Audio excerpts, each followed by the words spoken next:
A very good morning and welcome to another exciting edition of your favorite morning show, Global Morning Weekend Edition. My name is Ubong Osora, welcoming you to the program. Today on the show we have Mr. Ramsey Abu. A very good morning to you, Mr. Ramsey. Yes, good morning, Ubong Osara. It's good to be with you. This is the first time I'm co-hosting with you on a weekend, right? Yeah, so it's good to be with you today. The last time I checked was having you on Journalist Roundtable, which was a bomb. Yes, so I'm kind of wondering how today is going to be. Maybe it's going to be an explosive. I hope people were not caught in the crossfire. Thank you so much, Mr. Ramsey. It's good to be with you. Thank you so much. All right, so a lot of happenings have happened in recent times. We look at the papers, we look at timely information. That's what we do on the show when we come on the weekend. We keep it soft, we keep it simple, but we also keep it very classic, making sure that we get entertained, we get to learn together, and we get to enjoy our weekend together. How's your weekend going? Remember, it's a Saturday morning. Maybe you're just back from having some exercise, you're trying to do laundry. A weekend means a lot of things for different persons. Mr. Ramsey, what does a weekend mean for you primarily? For me, some people see weekend as a time of attending events. Some people see weekend as a day, 2 days out of the 7 days that we have in a week to rest from the 5 hectic days. You know how work in Nigeria can be the working environment and everything. So a lot of people use the 2 days, Saturday, Sunday, to rest. It will amaze you that some persons feel, well, weekend is the time that I would need to use in doing my own thing for people who have more than one source of income. Right. Some persons are working for private organizations that don't have time from Monday down to Friday. They go to their shops, their other businesses to supervise during the weekend to see how it's faring, what did the employees did during the working days and all of that. So for so many persons, some persons see weekend as the day they would need to go to gym, especially these men that live from AC to AC, AC car, AC house, AC everywhere.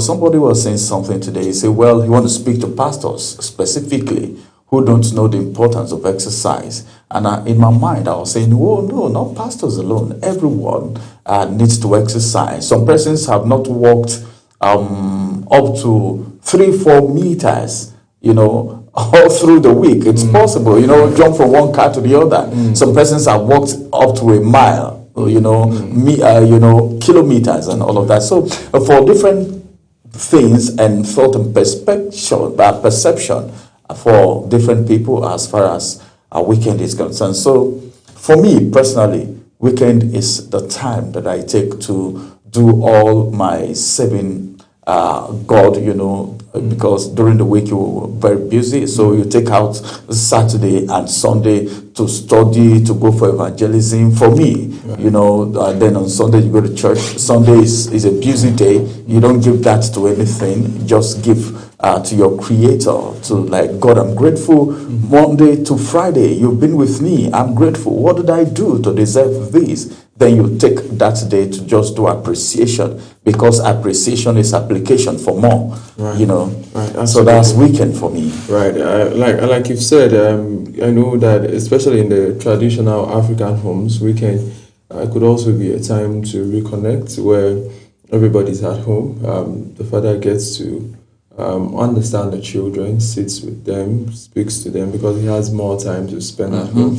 If there are days he doesn't go out, so it means a lot of time of refreshing, time of resting, and all of that. But let's go for a short break, and when we come back, we get to look at what the papers are saying. Like we say when we started the show, it's about information, learning, and making the best out of every opportunity. Please stay with us. We'll be right back. Wake up with Global Morning, your daily guide to what's happening and making the rounds. We delve into headlines, newspaper reviews, spot-on analysis, policies, current events, real talk, real issues that affect us all. From the latest trends to the debate, every topic, every angle, Global Morning is where it all starts.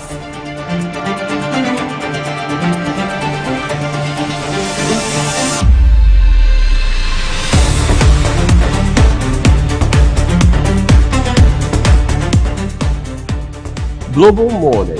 For the latest issues, Always on point. watch Global Morning Monday to Friday, 7 a.m. Saturday and Sunday at 8 a.m. on Global Television.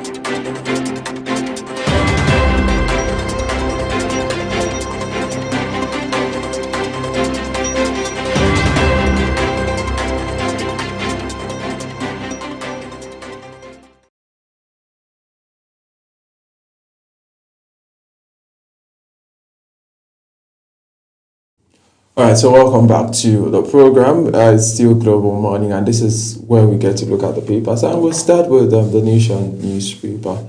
Mr. Ramsey, the Nation's newspaper, what's the first, the lead story? Walk us through the paper. Oh, all right. Let's begin with the star story on the Nation's newspaper this morning, which is talking about the ADC ticket. You know, Kwankwasia, Amechi, others hit Atiku over superiority claims. You know, during the weekend, there have been a lot of people saying so many things about the appearance on national TV by the former vice president and 3 times, or is it 4 times, presidential aspirant for the People's Democratic Party, and of course, now in ADC, and the claims he's made. Let's quickly look at the riders before we talk about it a little bit. The riders has it that Mark-led convention affront to court, say Bala Abejide. The Nation says ex-vice president's comments on Jonathan rude former spokesman. All right, that's still Atiku's statement. Yeah, I think that former spokesman is Robin Abati, because Abati came out to counter what former vice president specifically said about Goodluck Jonathan was the fact that he said Goodluck is a nice gentleman, a nice young man who does not have experience. So people were asking, how old is Goodluck? Why would you call him a young man? Why would you say he does not have experience, right? So Abati had to come and so many other persons, and he said something while you're seeing Kwankwasi and Amechi. Yesterday, Amechi granted an interview, and Amechi said if Atiku is saying the North will vote for him, that means the South will vote for somebody else, right? So, and it's showing There's already, because there's division. Yeah, some level of cracks, because Atiku said he is the most experienced, and when he was asked about Kwankwaso, he said Kwankwaso only won in Kano, but he has more spread than Kwankwaso, which, if you look at the last election, is true. He had more spread. He came second, definitely. So he said he has more spread, he's more formidable, he's more experienced. Goodluck Jonathan is a young man, he was inexperienced. Somebody was chief of staff, somebody was deputy governor, somebody was governor, who was vice president, and then like yourself, and later president. You said he's inexperienced. What is the level of experience you have that other persons do not have? So as he was only a vice president, and of course other position that he had in Nigeria. So well, I think experience is different than having money. I think that's where we need to draw the line. Okay, maybe you feel you're popular because you have some money, but then politically, you can. If you tell me Goodluck Jonathan is not experienced, I will say it's a lie, you know. But as it is right now, looking at that statement, it means, you know, the moat that is trying to eat the beans is inside the beans at the moment. Right, right. And some persons have made, suggestions that after the ADC convention, primaries that will bring out candidates, that the ADC may disintegrate, because Peter Obi has already said that if the process is monetized, he will leave the party. is clear about it. And we know that in Nigeria, you cannot go for election without monetization. So that's like a fear of Peter Obi maybe leaving the party. All right, let's look at other headlines for you this morning because we just wish ADC all the best. All right, we can dwell more on this. This one says, of course, Edum Cardoso, inflation rate will drop to single digit despite, of course, headwinds. All right. That is Edum Cardoso saying that.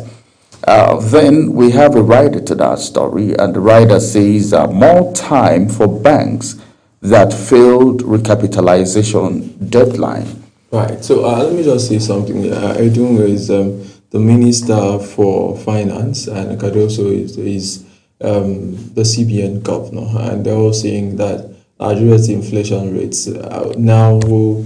Inflation rate is at 24%, maybe dropping to single digits. That's between digits 1 to 9. Is it possible?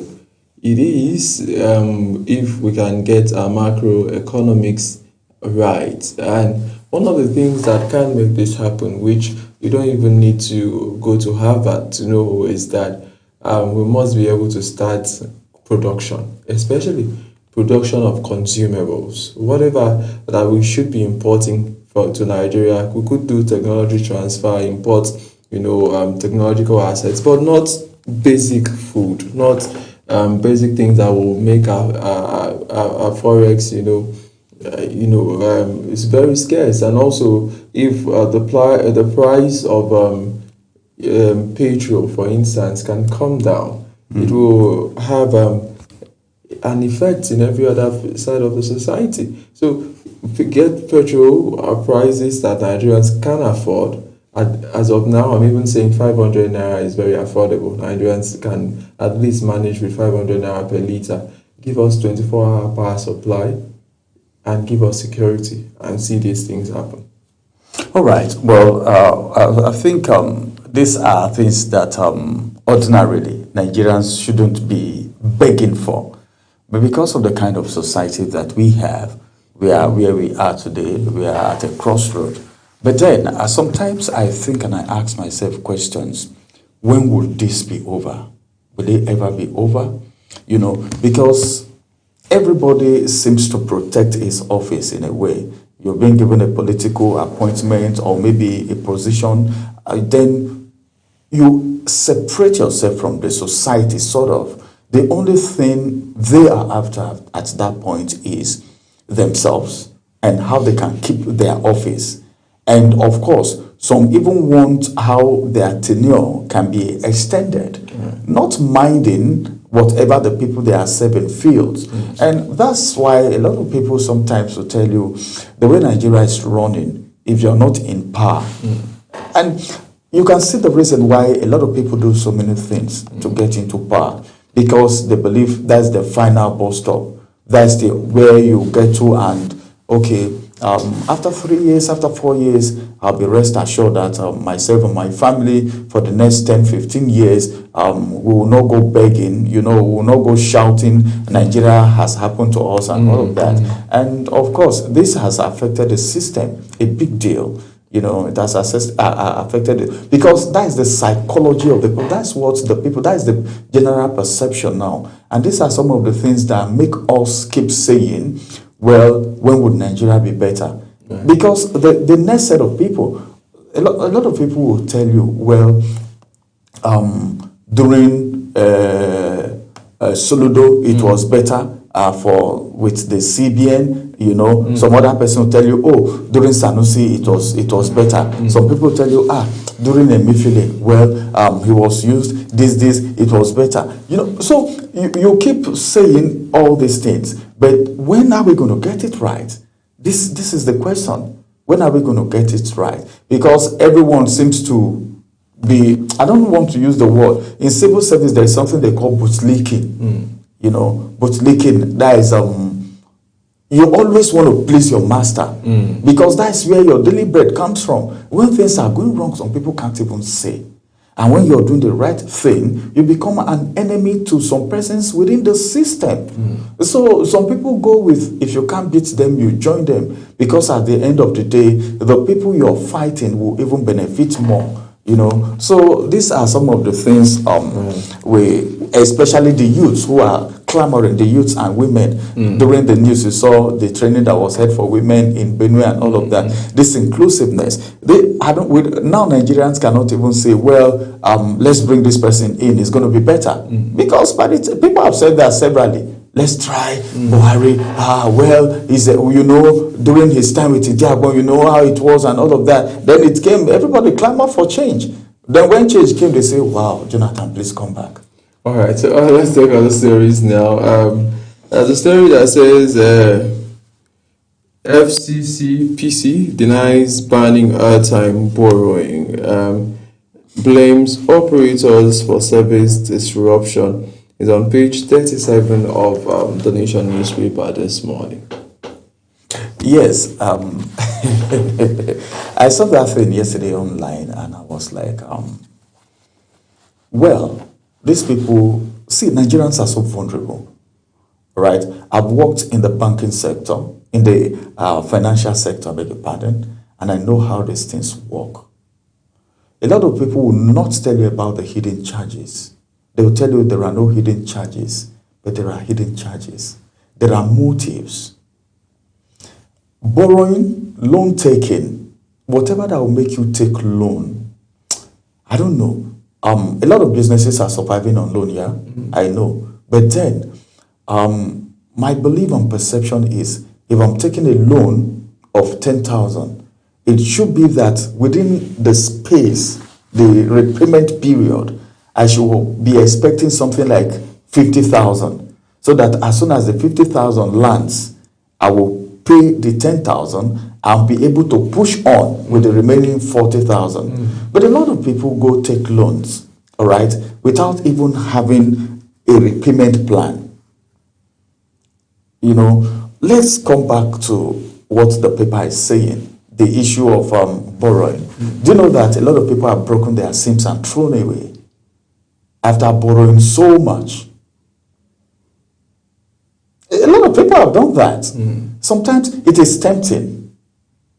You know, it is tempting. And a lot of people don't even know the value. All these things were put there to caution an effect, because there are times that you'll be stranded.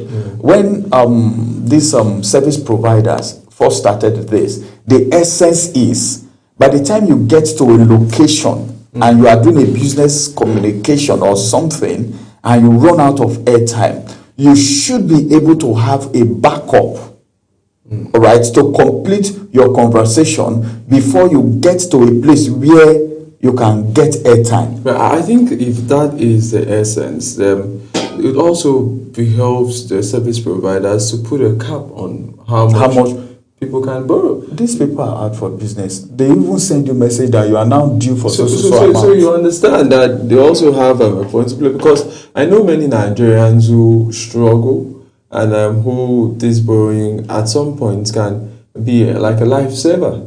You know, as little as 500 naira, 1,000 naira, maybe you're in a business conversation. 200 naira. You're in business conversation and you run out of airtime. Instead of going to ask a neighbor, you just get there, finish your conversation, you are able to pay back, right? So, but I believe if there's a cap that so that they don't take too much losses. I think there's a cap. There's a limit to which every SIM can borrow. Right. So if there's something like that, so they don't take too much losses also. And also remember that they also make profits from it, because that is where most of their profit comes from. If you're taking 100 naira for instance, they may end up giving you maybe 85 naira. Yeah. Then 15 naira is. Yeah, so it's business, and you are bound to also see also they've made. It's part of. It's just like the bank. That is where they make most of their money. Yeah, so it's business. So I saw they said it was a circular, but now FCCP have come out to say it was. But all we want is that Nigerians can have access, because even in the US, which we look at the economy, there's something called credit card, right? When you are entitled to get a credit card, and based on your years of service and how long you still have to be in service and your records, your credit score, you could have a credit card and you do not have any money on you, physical cash, but your credit score could be over more than, let's say, $1 million, right? And you can walk into any store with your credit card. You could pay because they know, all right, so you've worked for 5 years and your repayment records are good. You still have more than 15 years in service. If anything goes wrong, we can get our money back. So these are things that could make life easy for Nigerians. There are processes to it. My department, I told you I work with the financial sector. Right. My department was that of a credit card. What we do is we do an assessment of how much you take home every month. Absolutely. We get your bank details, your bank statement. Then we also get your payslip for the past 3 months to see whether you are already servicing a loan that is being deducted from what you are being paid. If you are not servicing a loan, we give you a credit card. Okay, we call it dollar credit card for people who travel abroad. You can travel abroad without having anything, any money in your bank account, and we load your card. You go, you do your shoppings, you come back, then you start paying gradually because we already know how much you're earning, and how much you're earning determine how much we load in your card. You know, so I was in that ecosystem.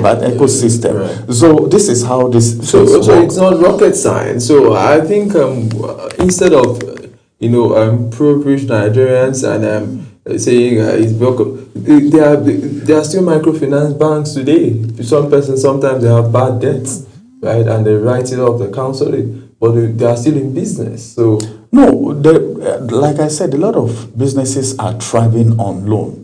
Majority of these big names, were we not told that Dangote took loan to build a refinery? It's public knowledge. It's public knowledge. So what we're saying is, all right, don't overpress these people. Right. I've heard of people saying, well, they attempted committing suicide because they borrowed from this application, online, and now they're after them. And people are different. Some people abuse this privilege.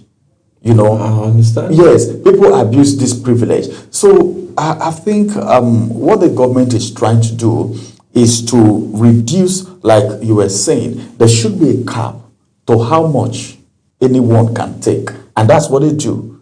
All right. Even for borrowing from this app, there is a limit to which you can borrow. All right. From all of this app. But then, if you connect it with the present economic situation, that thing has helped a lot of Nigerians. A lot. Let's go back to the papers now and see if we could finish the Nation newspaper now. There's a picture story on the Nation newspaper showing the leader of the All Progressive Congress in Oyo, Alhaji Fatai Ibikunle, governorship aspirant, and senator representing Oyo South, Shadadin Ali, Senator Ayo Adeoshu, Mr. Adeoshu Adeniji, and Oyo Central Senator Yunuf Akintunu during the All Progressive Governorship Declaration in Ibadan yesterday. That's a picture story that we have on the Nation newspaper this morning. Yeah, well, we can move from this and go to other stories, or we can still take some stories on. There's no other stories. Let's just finish it up. Okay, let's just finish with the Nations, right? Yes. All right, on the Nations, we also have this one which says, Awujale, please summon Ijebu Ode kingmakers over alleged bribery. All right, other story says, airline suspends proposed shutdown of flight operations. It's on page 5. All right, on page 37, we have this one which says FCCPC denies banning airtime borrowing. We already talked about that. Then Saraki kicks over planned trail for culpable homicide. All right, so we have Oshun 2026 APC coalition boost Oyebanji's cover bid. And we'll move to the next paper this morning, which is the Vanguard newspaper. All right, let's quickly look at the Vanguard for you. You can see the big story there. You can see the caption. Of course, let's look at the Vanguard. I always get started with the big story. At the top, you say reintegration of repentant terrorists. That's you can see it on that red line. It's directly above the big story. Nigerians furious. Why are Nigerians furious? Let's take the riders. That could give us an insight into why Nigerians are being furious. A lot of people have said so many things, but then I think we would be talking about that much later, maybe after going through the riders. This one says, we opposed it, 7 Major General. Second rider says, this is a big mistake. Rear Admiral Olise Melogo is the one saying that. Then this one is a legal expert that is saying it's a big fraud. All right. Northern youths kick. Even Northern youths are kicking against it. This one, which is going to be the last, says help victims before helping killers. Mrs. Yilko, a trader, is the one saying that. Help. This morning I saw somewhere where about 1,000 people that were abducted are begging, and here she's saying help, all right, the people who are being killed before you help the people who are killing people. There a lot of people have reacted to this release or reintegration, as they may call it, of this repentant, in quotes, terrorists. Right, I've seen that reactions. At first, there were even rumors that they were reintegrated into the Nigerian army. When the government came out to say, no, that's not the position. The position is that they've gone through a rehabilitation, they've gone through a reorientation program, and there's a word I'm looking for. Then they've completed the onboarding process, and they've been adjourned, fit to be, put back into the society. But I'll speak in support and I'll speak against, right, the concerns. It is not bad, totally, to rehabilitate people. It's not bad, because the truth is that some of these persons who join terrorism not because they understand what they are doing. We have to be clear about that. Remember, Nigeria is a country where in the north of Nigeria, there's a lot of ignorance and there's a lot of uneducation, illiteracy. Let's use it that way. Because most of these children are not in school. Out of school children in Nigeria is skyrocketing. So you see them and they see somebody who they adore and respect come to tell them that you have to fight for a good cause. So the only thing some of them know is that we are fighting for a good cause. We have to distinguish that line. So for them, it's not even about money. It's just about lack of vocation. There's something they say, an idle man becomes the devil's workshop. And we have a lot of idle minds in Nigeria. When I look at our country, I look at our demography, sometimes I just keep thinking, if we do not do something about these children we see walk on the streets, beg, the problems we have, the Skolombo children, the Almajiri children, the Agbero, the touts, they will come back to the society. And at the end of the day, we'll keep facing this. So you see how many millions of these children are not educated, they do not have parents, they don't have people to speak to them. And at the slightest, instance, they get carried away, because from some of the things we've read, sometimes they are promised food, and that, so I'll have my 3 square meals, joining a terrorist camp, I'll have my meal, joining a terrorist camp, and I promise that I'll have opportunity to, be assured of maybe a motorcycle at the end of time. So they are promised all of these things, right? And they take up arms, not because they really want to fight the Nigerian state. So we have to distinguish. There are those who are die-hearted criminals, and those ones must be treated with all level of seriousness. But what I'm concerned about is that, in as much as I'm not totally against rehabilitation of people who've said we repented, by what metrics are we going to judge their repentance? That's my concern.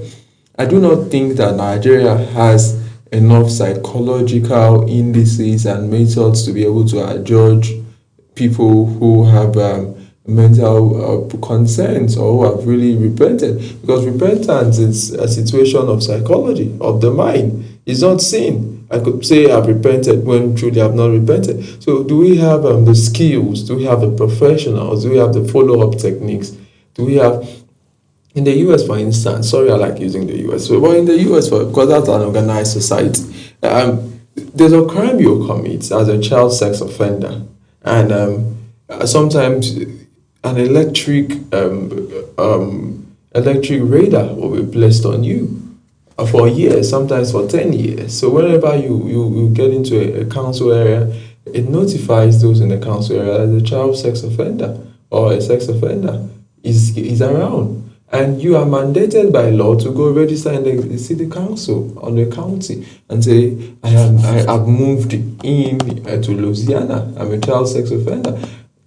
Even when you've gone through your parole, you've served your time in jail, you're a free man. But the system does not forget. The system, for the rest of your life, the system deliberately takes note of that. And it keeps you in consciousness that you know that, if I move to Abuja as somebody who was arrested for forgery, I have to report myself to Abuja. That this is, so we can now understand how to monitor, how to that. So Nigeria lacks those systems, and those are the systems that makes me scared, because who is going to track these people? Who is going to track their movements? Who's going to track their meeting? What if they go back to meet with the people? Do we have the system to now know who they are communicating with? So those are the concerns I have. Well, I think you've sound perfectly well. The same concern that I was thinking about. Now they are reintegrating them into the society. They are going back to their families. They are going back to their friends. This thing has to do with the psychology of the mind. When somebody said they've repented, you need to we've seen people who have claimed to have repented, change from one particular thing, and they go back to it. Some persons, their parents might even be psychologists. Some their parents are imams, some parents are even pastors. They still go back to these things, irrespective of the morning devotion every day that keeps them in check. You see, so I don't know what the parameters are, what they will be using to track them, because they are going back to same people. And this is how this thing works. The same people that conscientized them into becoming terrorists or whatever they were before they are claimed to repentance are still there. And this thing in a way has to do with belief system. And you know what happens when anything is about belief system. By the time you begin to behave, you go back to your society and people begin to look at you somehow like a deviant because they see that you are behaving differently from what the tradition, the system, what their system is. There's a way they look at you. It's just like you used to have a set of friends. You drink together, you womanize and all of that. By the time you repent, anytime you go into their midst, that mimicking, pastor, this. So you say, that mockery, there's a way it affects the psyche of people. And in a way, didn't they tell you that you can take just small? That is when you are intoxicated, that is the problem. Then before you know, you start dancing to the tune of their music gradually, you get back to it. So what you said, the last example you gave is perfect one. Are these people going to be at a particular place, or they are integrating them into the society? Means they are still going to meet up with their friends, the same people who conscientized them. It is bad that some of these people, like you said, some persons are doing these things out of ignorance, because research has shown that some of them who were arrested have confessed to how much they have been given. These are people that will tell you, bring 20 million, bring 30 million. And then at the end of the day, some of them are being arrested and they will tell you what their Oga gives them is 50,000. 50,000 is even quite a lot, right? So you see, the terrorism in Nigeria has been able to bounce, or would you say, make use of the grass ignorance and the illiteracy rates that we have in our country.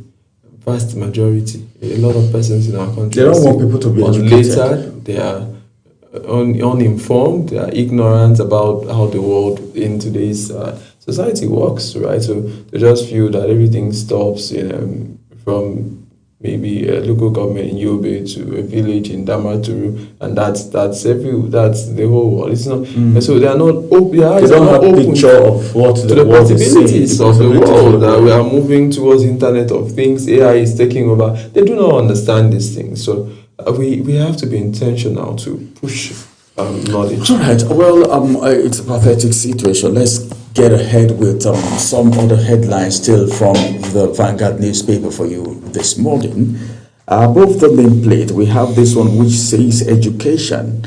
Kwara sets record, pays students to remain in school, boost academic performance. We just talked about the importance of education and being informed a few minutes ago. LBS director ANCALS 2026. All right, Vanguard Economic Discuss. Oyeban Miji reshaping Oshun politics. Then this one says, Atubaba performs Tasha host red carpet. All right, Nigeria not a poor country. This is coming from presidency. That's from the speech of the president, and one right to that story, which is on page 8, and it says Tinubu signs 2026 appropriation bill 2025 budget extension. Right, so we'll take other stories. Anti-terror coalition backs U.S. Congresswoman demands Matawale's ouster. Jali's markets airstrike allows 6 brothers resident. Story page 13. And I think those are all the stories. Okay, they dare betray Brigadier General Brima. It's on page 14. Those are all the stories that we have. And then there's this picture story of ex-BB Niger star Tacha, who is on page 26. Those are all the stories that we have this morning on the Vanguard. Let's see if we could take one more newspaper before we get into discussion, or maybe two. But the paper will be the Punch newspaper. The big story on the Punch says 1,000 abducted Nigerians. Families beg as kidnappers go silent. We the writers we just want to hear their voices, says relatives. Kwara, Borno, Niger, Kaduna, Zamfara, worst hits. Terrorists boast of converting victims to Islam. Sad. Well, that sounds like an agenda right there. I don't know what the focus is. I think if you talk of intelligence, intelligence gathering is major. You know, let's get to know the reason why these people are doing these things. Before now, when you talk about kidnapping, we feel, well, the big men are the ones being kidnapped because these people are looking for money. Right. But now, whoever they see on the streets, they pick. You know, so it's becoming more serious and deteriorating and dehumanizing. And of course, it's a cankerworm in the society that needs to be arrested quite early. Let's take more headlines from the Punch newspaper this morning. This one says, Lagos frees policemen who killed 6 traders over land. DCP Falana film. This one says mixed reactions after Tinubu signs 68.32 trillion naira 2026 budget. I was bathed with acid meant for my brother. Anambra graduate is the one saying that. Then petrol prices to crash as Strait of Hormuz reopens. I was telling a driver this morning, said, hey, this price had to drop. The price of crude now is 80 naira. $80 per $80, I beg your pardon, you know, we are used to. So the price, he claimed not to have known. I said, well, I'm telling you what is obtainable now, because in Nigeria here, irrespective of what people are facing, some persons still take advantage of situations, all right, to reap their fellow Nigerians. Then what will you say? Everyone is out to make profit, all right, and exploring opportunities has become the first thing at the first burner for a lot of people who are into businesses, entrepreneurs. But then let's keep our fingers crossed. The price of fuel is dropping gradually in Nigeria. But let's see what the pump price will finally be as we step into the new week. Right. I think if there's if there is a ceasefire and there's a deal that is gotten between Iran and the US, and we see the Strait of Hormuz freed again, we've already seen significant improvements, because as at this time, like you mentioned, just about a fortnight ago, the price of a barrel of oil was about $104 per barrel or thereabout, and now we're having it at about 90, 80 something. So there's significant progress. It's may hit Nigeria in two ways. One is that it may lead to the reduction in a pump price, but don't also forget that this, if you like to call it 40 days of this insecurity between the US and Iran has also benefited Nigeria, because our projection for the 2026 budget was about $68 per barrel for price of crude. So we've made extra or excess $40 every day, and that goes to some days we're able to sell 1.2 million barrels. So you could calculate $40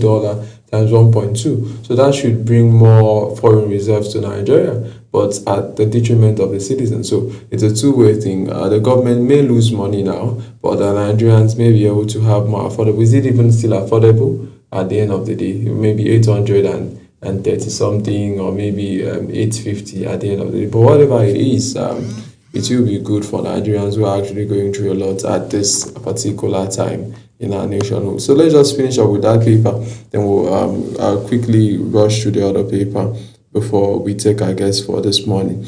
Another story on the Punch says, while military commanders are falling on front line, 10 senior officers killed in 7 months. Surviving domestic violence inspired my podcast, Ayo Adeshoyo.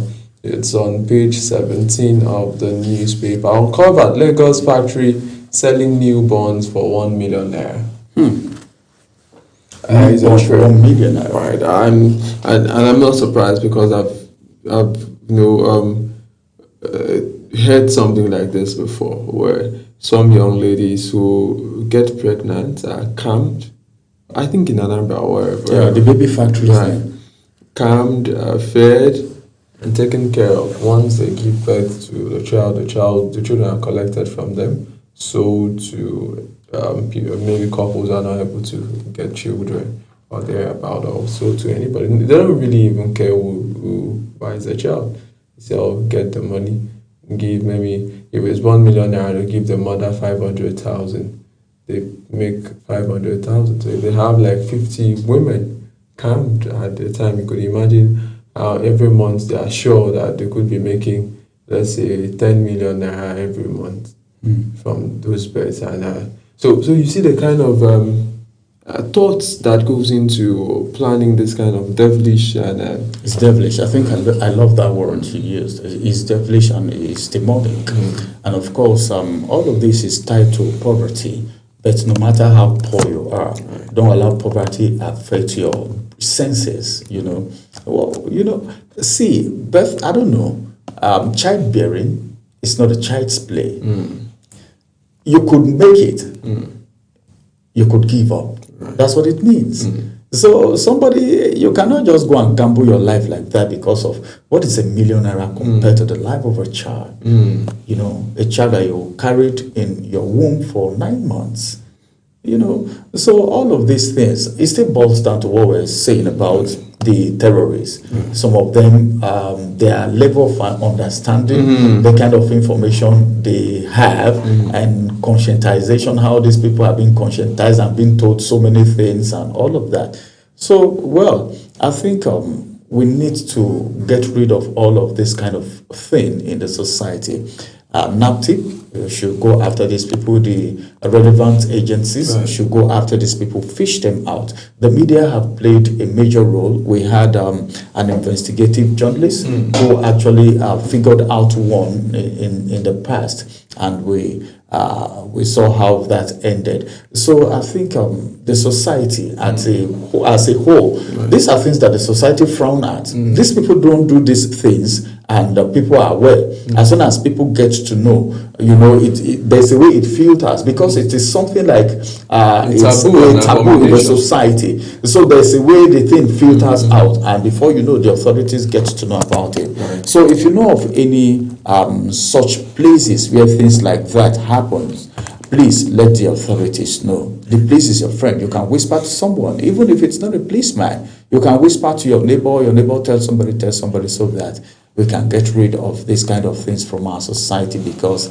it is not good. If you want to adopt a child, there are proper ways to adopt a child. So that should be done, the proper way, and you enjoy it more than this one. This one is more like, I don't know, but then it is bad for our society. Absolutely. Let's take the last newspaper for this morning before we get into the discussion. That's the Independent newspaper, Saturday edition. Independent newspaper, Saturday edition. There's a story that says Independent newspaper celebrates Nigeria's game changers to mark Silver Jubilee Awards, and some faces are there on the screen of some Nigerians who've, according to the Independent newspaper, have been game changers to mark their Silver Jubilee Award. Yes, we have other stories right there, and this one is about Nigeria has 74-day aviation fuel supply as NMDPRA denies claims of 3,300 naira prize. Details of that you can find on page 3. And then Anti-Terrorism Coalition backs U.S. Congresswomen. Anti-Terrorism Coalition backs U.S. Congresswomen. One writer to that story calls on Tinubu to heed, implement assessment report. That means the U.S. is still touchlighting the activities of Nigeria. I was telling someone a few days ago, I said, well, what's happening between Israel and Iran is not a complete distraction, like some person said. Well, somebody told me, say, well, with what is happening at the Strait of Hormuz, Donald Trump is distracted from Nigeria. The push is not like it was. And I told the person, I said, well, the way things are done in the U.S., only one person, he's the president. He can give executive order and all of that. But the Congress, people need to see it. They do their research. Before you see U.S. go to do anything anywhere, like what happened in Venezuela, there must have been investigation, monitoring for a very long time before they take action. Then Nigeria is a sovereign state. The U.S. cannot just jump into Nigeria and do anything, but they need to do their investigations and, of course, communicate before anything happens. That probably they are taking their time. Now you hear them talking about asking the president to heed to the report or whatever the report is. So that is that. Absolutely, I agree with that. The last story we'll take this morning, it says 11 drug kingpins jailed for 245 years as NDLEA secures 974 convictions in 3 months. Congratulations on Muba Abawa, who's been doing exceedingly fantastic with NDLEA. UTME sparks nationwide security concerns at CBT centers. And that's the much we can take this morning on the newspaper segment of the early morning show, Global Morning. We'll go for a short break, and when we'll come back, we'll get into our discussion segment for this morning. Please do stay with us.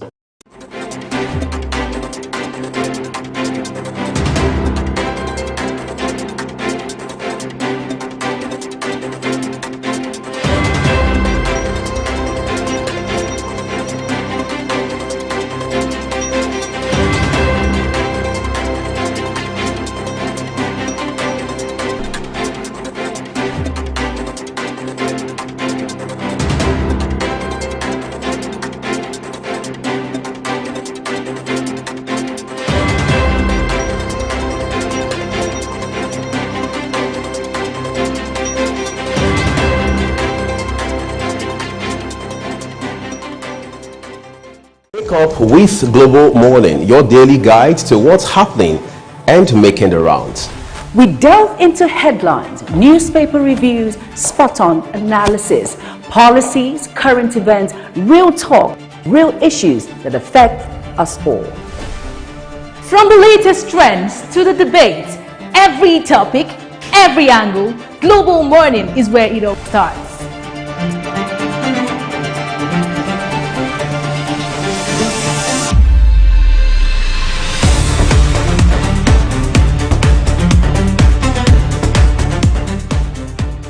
Global Morning, For the latest issues, always on point. watch Global Morning Monday to Friday, 7 a.m. Saturday and Sunday at 8 a.m. on Global Television.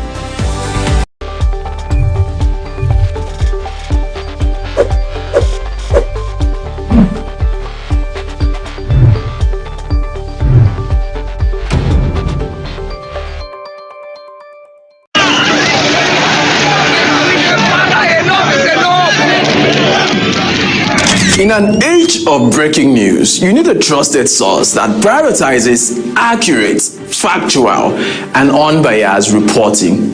This is AM News, and I am Ubong Usoro.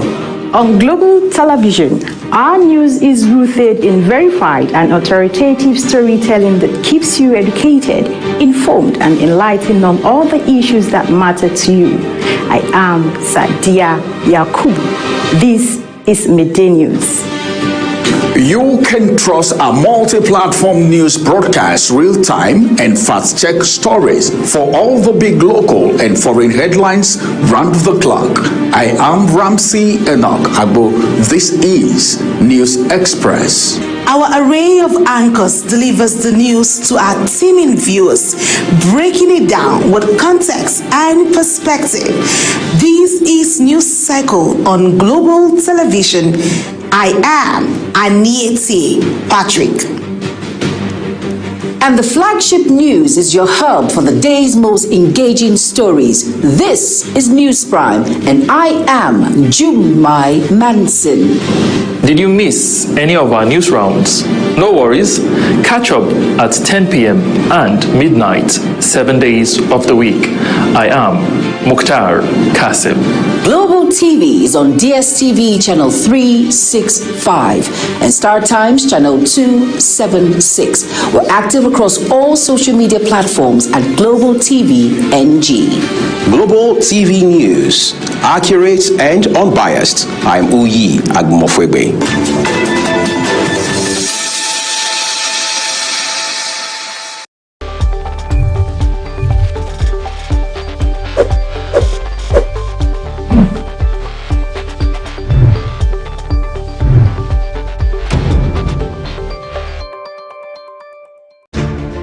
Quality doesn't start on the shelf, it starts at the factory. At Aerogen Garments Factory, every stitch reflects precision, comfort, and creativity. Across our production floor, more than 10,000 fabrics move through daily, becoming up to 5,000 finished garments, from senators to chinos, jeans to polos, t-shirt, singlet, overall, customized jacket, safety wear, school uniform, and more. When garments need to look professional, fit properly, and last, choose a factory factory that delivers excellence every time. Go for Aerogym Garments product located at number 1 Pound Road behind the Nigeria Correctional Service, Aba, Abia State, Nigeria. For inquiries, call 09126453399 or 07030093944 or 08065738374 or call 09131673668. Email info@aerogym.com. Website www.aerogymdesign.com. Aerogym, where excellence crafted for confidence.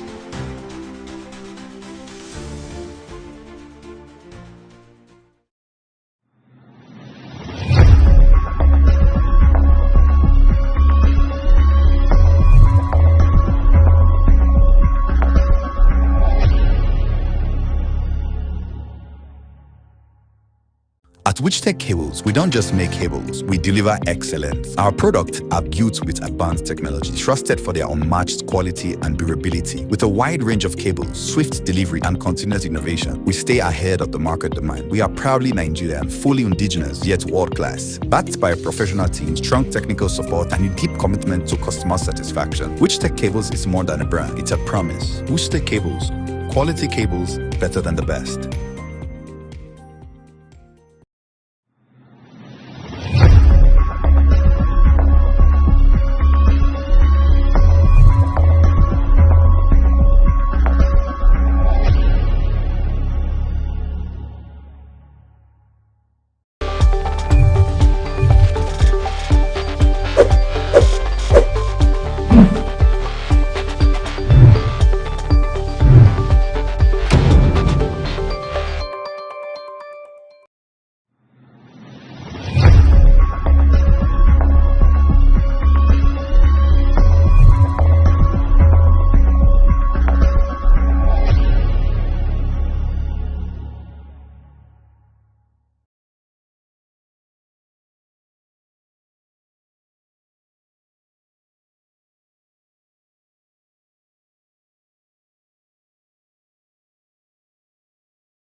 Wake up with Global Morning, your daily guide to what's happening and making the rounds. We delve into headlines, newspaper reviews, spot-on analysis, policies, current events, real talk, real issues that affect us all. From the latest trends to the debate, every topic, every angle, Global Morning is where it all starts.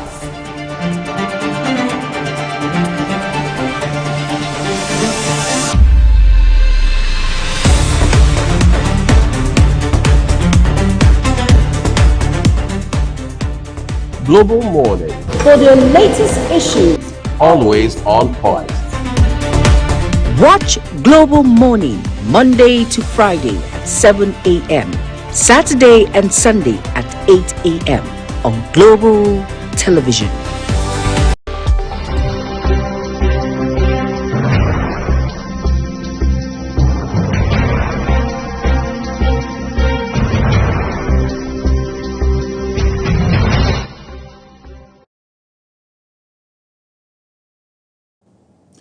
Thank you, everyone, for being part of the morning edition, the weekend edition of Global Morning today. Let's get into the first conversation for you right here. As a matter of fact, the state of the nation is worth talking about. Nigerians first, because in every society, the people come first before anything, because they can't be Nigeria when the people are not there. But how are the people faring? It's as if all attention is on the 2027 general election. But how are Nigerians faring? What's the cost of living like? Is anyone even worried or bothered or concerned about the state of the nation? These are questions we should be asking ourselves. Today, we will look at the state of the nation, how Nigerians are faring at the moment as far as preparation for the 2027 general election is concerned. We have someone joining us. He's a public affairs commentator in the person of Oyime Anyete. Is joining us via Zoom. It's good to have you join us on the program, Oyime.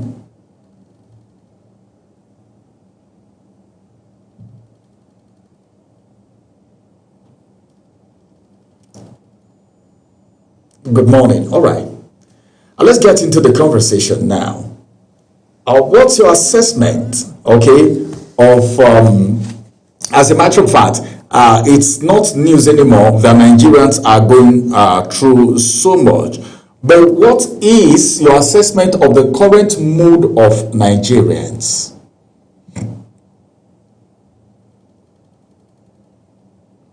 All right. Can you hear me?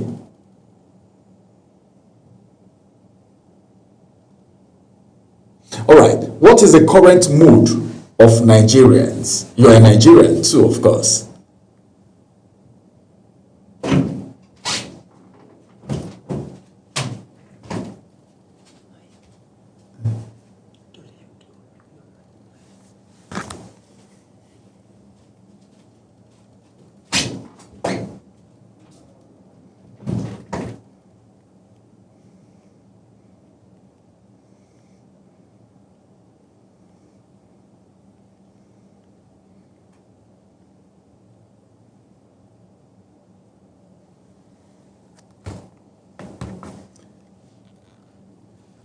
Uyeme, unmute your mic. Unmute your mic so we can hear you. Unmute your mic.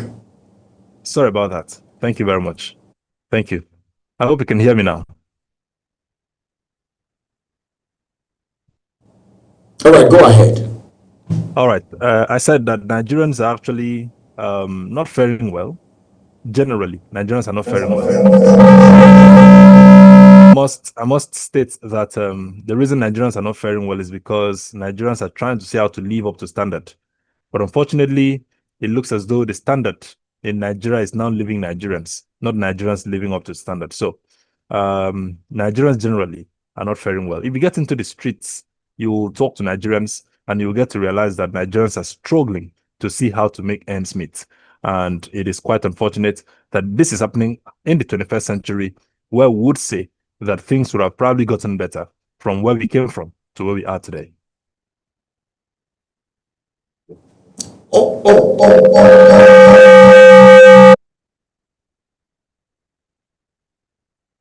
Now,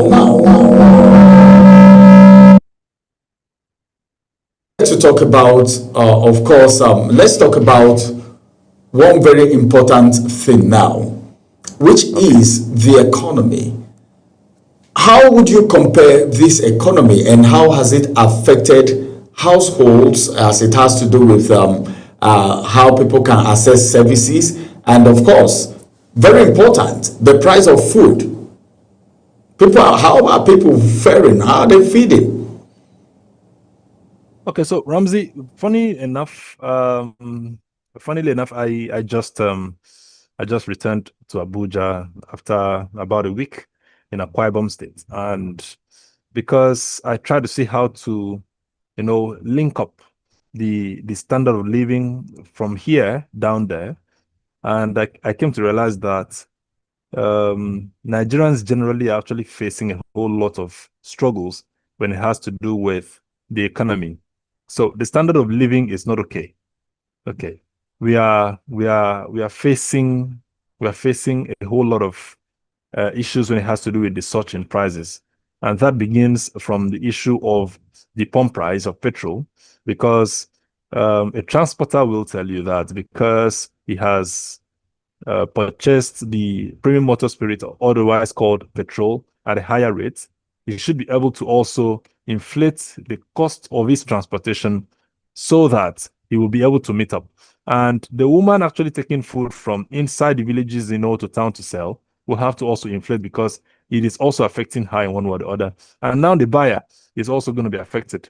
And so the economy has actually hit so much on Nigerians, so much that we are seeing the high costs of everything affecting literally every bit of what Nigerians do. So it begins from the transportation system into the food, now it moves even into the schooling system. Yesterday, I had a discussion with someone who was supposed to do a little business for me that one would not even expect would have anything to do with the field. But fortunately, you would hear her say, I cannot actually do this because of the high price of petrol. And so it is actually a very big thing that we are suffering at this point with the economy when we are actually supposed to be better because of the vast and enormous basic natural resources that God has actually blessed Nigeria with. All right. Let's look at it. We were talking about fuel just now, and of course, this is Nigeria where we have crude, and no one expects Nigerians to be having stress when it has to do with petrol. But let's look at this. This is a country where everyone knows what is happening. The man who is driving on the road trying to make ends meet know that things are not easy for Nigerians. But yet, if the price of a commodity or service goes up in Nigeria, it hardly comes down. Like we're talking about fuel a few minutes ago, the price of crude at the international market is now neighborhood of $75 to $80 as the case may be. All right, as against the 100 and something that we have in the past because of the ceasefire between Israel and Iran. But in Nigeria, if the price of something goes up, it hardly comes down. Why do we have it like that? Is it that Nigerians are not compassionate or they don't feel for themselves? What's the problem? Most times people blame politicians, but then this is we average Nigerians treating themselves this way. Enoch, I must commend you first and foremost for this particular one that you have brought up. Why am I commending you? I'm commending you because over the years, I've actually realized that Nigerians are the cause of the issues that we're having in Nigeria, even more than the leaders. So even if you want to look at the electioneering that happens in Nigeria, if we fail as a country, maybe at the end of the day, because we have probably voted wrongly, or maybe we have leaders who are not leading us right, it is because of Nigerians. Because take, for instance, we have Nigerians who are ready to give their time to the election day, go out and vote, stay back and see their vote counted, and then wait for the result. We will have had a better electioneering process, and then the person we actually gave our vote to, emerging, and then we'll be happy. Then let's see if at the end of the day, this person does not work well. We'll all blame ourselves as Nigerians. But unfortunately, many Nigerians sit back at home. They don't go out for elections. And at the end of the day, they blame the leaders who probably in one way or the other would just, smuggle things and then name whoever they want to name as the winner. And then we'll come back and sit back home and cry. Now, let's get back to the question that it has to do with the economy. Ramsey, do you know that Nigerians, with due respect to all Nigerians, not wanting to actually bring down majority of Nigerians who are actually sincere people, with due respect to Nigerians, we are very greedy people. Nigerians are very greedy up to the extent that if something gets, high, and we all understand that the thing is high, it at the end of the day will make Nigerians to want it to remain there. They don't want to have any change. They don't want to make any reduction. They remain there. So at the point where it gets a little bit higher, and then a normal Nigerian would say, but on a normal day, I'm supposed to just pay this, and you started collecting at that, so why am I going back to give you even extra? You will hear them quarrel that, okay, there's been a high in price in the petroleum sector, there has been insurgency, there has been, okay, fine. Can we, at the end of the day, get these things back to where it was before we got to where it is because of this, shift in prices in the resources that we are supposed to use? Answer is yes. But do Nigerians actually do it? Answer is no. Why? Because of what I had mentioned earlier, the greed in the hearts of Nigerians. And until we can fight that greed as individuals and maybe collectively as Nigerians, then we can never have anything right in this country. Recall that some time ago when we discussed, I had mentioned that we have never gotten it right in Nigeria. And until we get to that reality that we have never gotten it right in Nigeria, then maybe we'll never still get it right. Thank you very much for that response. Now, you just talked about how Nigerians, all right, don't go out to vote. But then, the voter apathy has been a problem in Nigeria, all right? But don't you think, because sometimes some persons may feel, well, the economy is hard, the cost of transportation, we can't move now. This is where I registered, and I can't move from this location to cast my vote and all of that. And we've had a lot of voter apathy, all right, in the past. Do you think there is anything the government on its part can do, looking at taking into cognizance the economic situation, to encourage Nigerians to vote? Because a lot of Nigerians believe their votes don't count, which is an abuse on their franchise, all right? But then, do you think the government have any role to play because of the economy? Like I was citing an instance of people not having means of mobility to locations where they are supposed to vote. Some persons are hungry. You want to talk about voting. I'm hungry. I can't even get out of the bed. How do I go to vote? And all of that. Is there anything the authorities can do or good Nigerians can do to encourage Nigerians as it has to do with voting, not selling their vote and coming out to vote to get rid of voter apathy?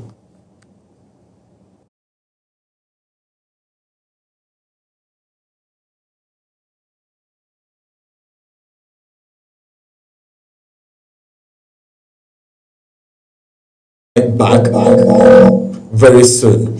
Uyime, can you hear me? All right.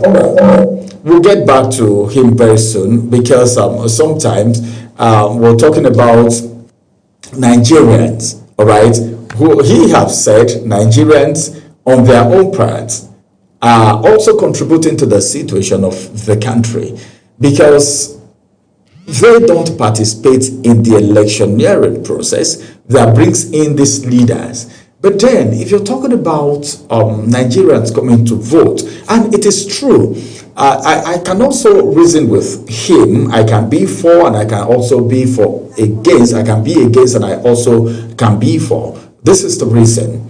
Some Nigerians in the past have said their votes don't count, but then some people will tell you, well, we've been voting and our vote has been counting. If it doesn't go the way of some people, they will feel, well, these things are not going our way and all of that. But as it is right now, is there anything the government can do? Yesterday we talked about National Orientation Agency doing their job, the Information Department of INEC playing their role, the federal government. But then, looking at the economic situation, what can be done for us to have this thing? Is there any role, as a matter of fact, that the civil society organizations, you and I, and even the authorities, the government do to encourage people to come out to vote? 2027 is around the corner, of course. Uyime, over to you. Okay, thank you very much, Ramsey, for bringing this up again. I am very glad that you're actually bringing this up again, because I recall that some days ago we had a little bit of discussion. I think that was off the microphone, where I told you that I'm very ready for this particular election. Why did I say so? I think even in my household, I started with telling my people that it is time we took over. It is time we took over everything that has to do with the elections and governance in this country. You know, the people have the votes. It is the people that have what it takes to actually make leaders leaders. And until we actually come to this realization, then we might not have it. You know, we might not still have it right. So let me get back to the crux of the matter. Now, let me start with the sensitization aspect of this particular question that you brought up. Now, It will interest you to know, Ramsey, and everyone listening to me this morning, that the first sensitization is from within. As a Nigerian, you should be able to tell yourself, I am ready for this election, because the Constitution of the Federal Republic of Nigeria, as amended 1999, gives us the power. It gives you the power to be able to go out there, cast your vote, make sure that your vote counts before you walk away and get home. So it starts from self. And from there, it could probably, creep into the government agencies like the National Orientation Agency, who are probably going to go out there to do a whole lot of sensitization and education. And then from there, it will now creep into the INEC. INEC is actually a body that is supposed to take care of a whole lot of educational sensitization on voters, even before election. Now, it has nothing to do with the election year. So it is supposed to be something that INEC as a body, what does the body, the body, when I'm talking about the body, I'm talking about INEC, but what does the branch of that body, the Education Commission of that body, what do they do, after elections, even before elections? So this is supposed to be their job. They wake up in the morning, get to the office, go out there and start talking to Nigerians, educating Nigerians on why they should vote, why they should get their voters card, why they should get prepared for election, why they should not stay at home during election, why they should probably get engaged in this election. Now, the country, over the years, I've actually named the election day as public holiday so that Nigerians can actually get involved. But unfortunately, they don't. Now, Ramsey, just before I end, let me take you to something very important. You mentioned the voting aspect, and then you tied economy to it. I'm not actually always a party to that. Why am I not a party to that? I was in Akwa Ibom some years ago, and my voter card actually carries Akwa Ibom State. The Ramsey, now I am in Abuja. My voter card in the next couple of days will change to a voting and polling unit in Abuja. Because I am not in Akwa Ibom, I know that I owe my state that job, that duty to be able to cast my vote, to know or make who is supposed to be governor. But I mean, because I am no more in Akwa Ibom, and I don't know when I'll return to Akwa Ibom, my voter card, owing to the fact that I will be in Abuja when elections will come, should actually tell Abuja, so that at the end of the day, I don't need to start running to Akwa Ibom. So the economy will not disturb me. I will cast my vote at a polling unit here in Abuja. So it will just be a strollable distance for me. It will be a bikeable distance for me. I wouldn't need to do the whole long journey to be able to go cast my votes. And so let all Nigerians get ready. If you're in Abuja, if you're in Kwara State, if you're in Ondo State, if you're in Lagos State, please get your voter card to vote where you are. Because at the time where you are at that place, you are a citizen of that place and a citizen of Nigeria generally. Thank you very much. You may now let's get to see, because we're talking about how Nigerians are faring. Let me ask you, how safe are Nigerians right now as it has to do with insecurity? How safe are Nigerians? A lot of people have their hearts in their hands when they are applying the highways in Nigeria. Just a few days ago, some students, some children going to write JAMB were actually abducted into the bush somewhere in Benue State. And of course, some repentant terrorists were integrated into the society. All of this put together, how safe do you think Nigerians are in the midst of the hunger and, of course, everything that the economy is telling on Nigeria? Ramsey, I am a lover of road transportation, but I'm very sorry to say, because I am actually trying to see how to make sure that I stay safe and stay sane for my people. I don't do road transportation anymore, so it is quite unfortunate that not all Nigerians will be able to afford, to fly.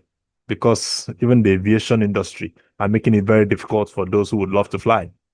You know, how safe are Nigerians? Nigerians are not safe. Nigerians are not safe even till their homes. Nigerians are not safe.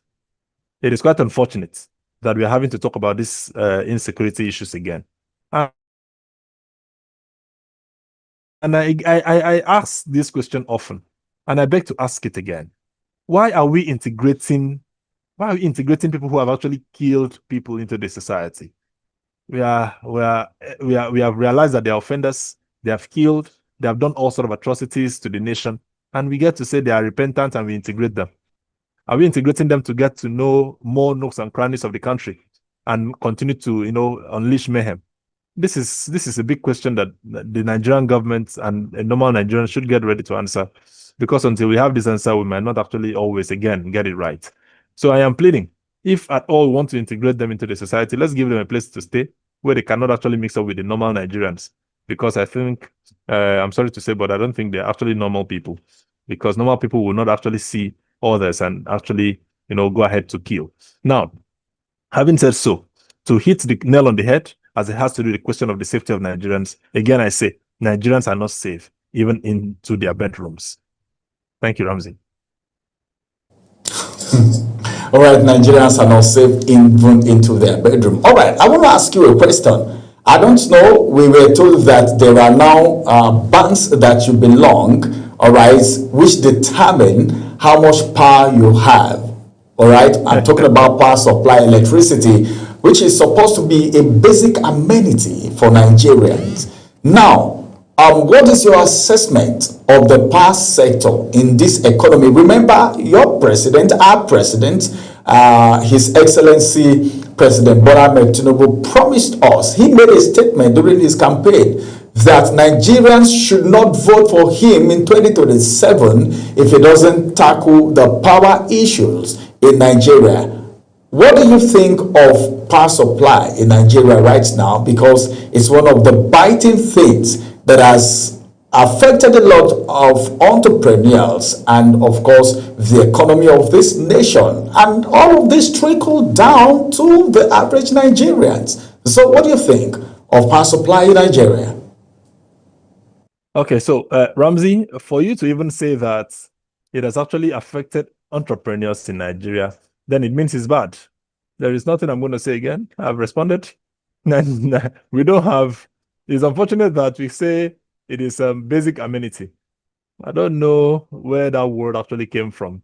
I think in Nigeria, we're actually very good with bringing out words from nowhere, and we make them look very big, and at the end of the day, it becomes something that everyone uses. So we just sat down one day in Nigeria, and we never heard anything on about palliative until one day when they decided to lock us up and say we should stay in our homes because of coronavirus. We now started hearing of the word palliative, and it has come to stay. We are supposed to actually have power supply as not something we're supposed to just crave for, look for. It is supposed to be that thing that we call basic amenity. But because Nigerians have actually lacked, and then the government of the day have decided to now use that our laxity on us. They now say that they will offer us basic amenity. And that is why the president of a country, Ramsey, I say again, would use power supply, something as power supply, to promise Nigerians, to garner votes. As little as power supply. We are supposed to have it in abundance. We are supplying to other countries. We have what it takes to be able to have it. And then here we are, waiting for the president, not a governor.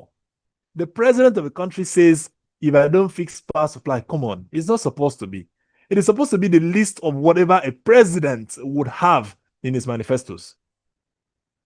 So I'm saying that to mean the power supply in Nigeria is poor. Many years ago, I think that was in 2002, if I'm not mistaken, or 2002, when Ghana had to celebrate some years of uninterrupted electricity.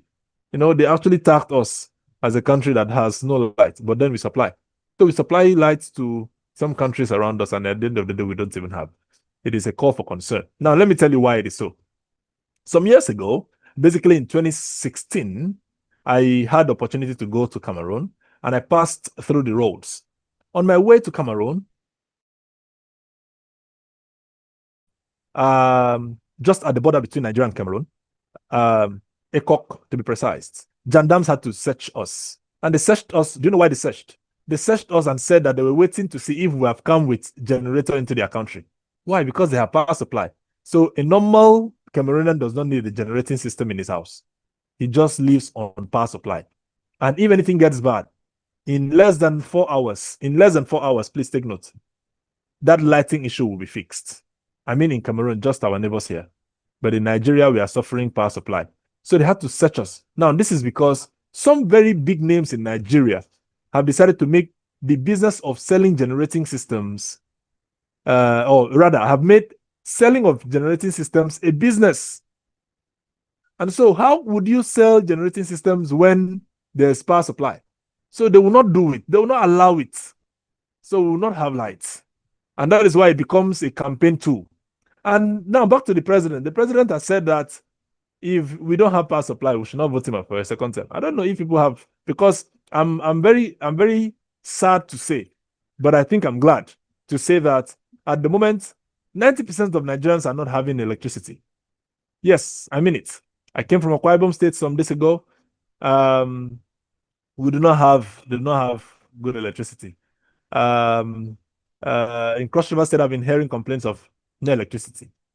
In Abuja, in some very wonderful settlements in Abuja, there is no power supply. So who should we blame for it? The president has said that if at the end of the day he doesn't give Nigerians steady power supply, that we should not vote him for a second term.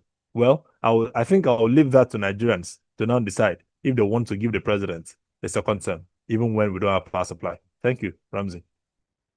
All right, thank you, Oyime. All right, we're trying to round up. You know, before 2023, everywhere you go here, you hear people talk about unemployment and all of that. What has changed? Unemployment in Nigeria.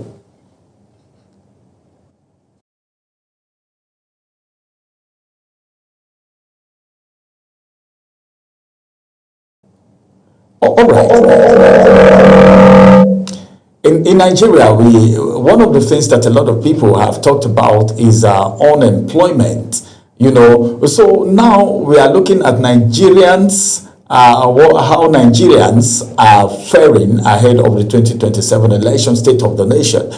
Before now, one of the things that a lot of people clamor for is unemployment, and one of the things that has made people to feel the impact of this economy is unemployment. A lot of people, a lot of youths are unemployed. A lot of people are taking on social media to do a lot of things. But Nigerians, one thing that I've discovered about our youths is that Nigerian youths are very resilient and strong people, you know, as a matter of fact. So what do you think about unemployment in Nigeria, Oyime? Is it compared to 2023 that's the next and one now? I want to talk about. I'll just mention that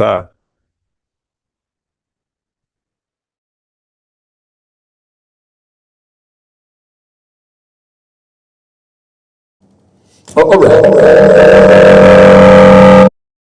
I think we're having little glitches, but then looking at the rate of unemployment in Nigeria, a lot of Nigerians, like I will always say, Nigerians are very intelligent people. They think very well, you know, but then a lot of people, before now, a lot of people wait and depend on government jobs. But these days, it's no more like that. A lot of people are going on social media, on the internet to learn one or two things. You know, people go and, of course, learn businesses.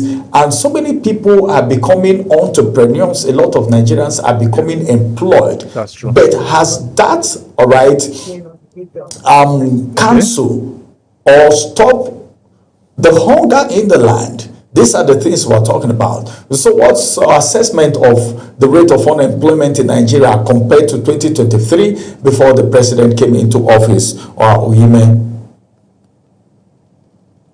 Okay. Thank you very much, Ramsey. Ramsey, unfortunately, let me even bring in this one.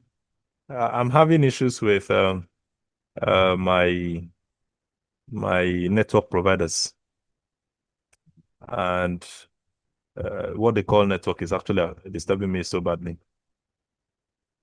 And this is not because I am in a village in my state. This is me in Abuja, actually, in the heart of the city, you know.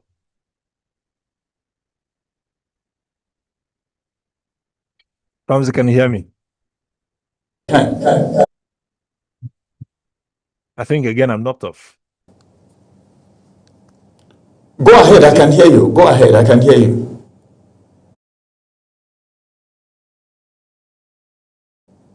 Oh, all right, I could hear you actually, but then it could be a network problem. Maybe because we're trying to talk about internet service providers.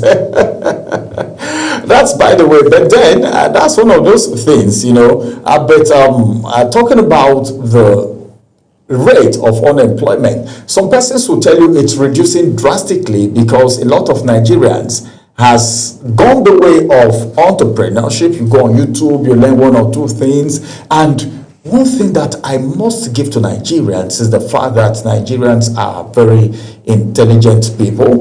Nigerians are very resilient. Nigerians are go-getters. If you know what some marketers do to get businesses and even some entrepreneurs, you will be shocked. You know, some persons give themselves a lot of work, a lot of research, a lot of communication, you know, to actually get deals sealed.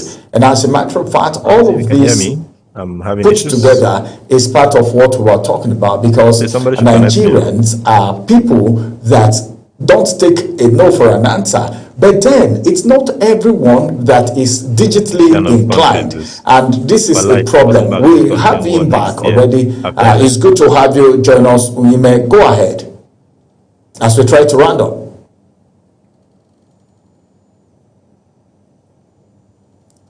Can you hear me? All right, I think that's a network issue right there. We're actually looking at state of the nation, how Nigerians are faring ahead of the 2027 elections, because as it is right now, we're being promised, we're being told that if there is no power supply, if I don't tackle the issue of power supply in 2027, you don't vote for me. 2027 is around the corner. How much is the price of fuel right now? How much is the price of commodities in the market? Even though some persons are of the opinion, school of thought, that the price of commodity has reduced drastically before the war started and the price of fuel skyrocketed again.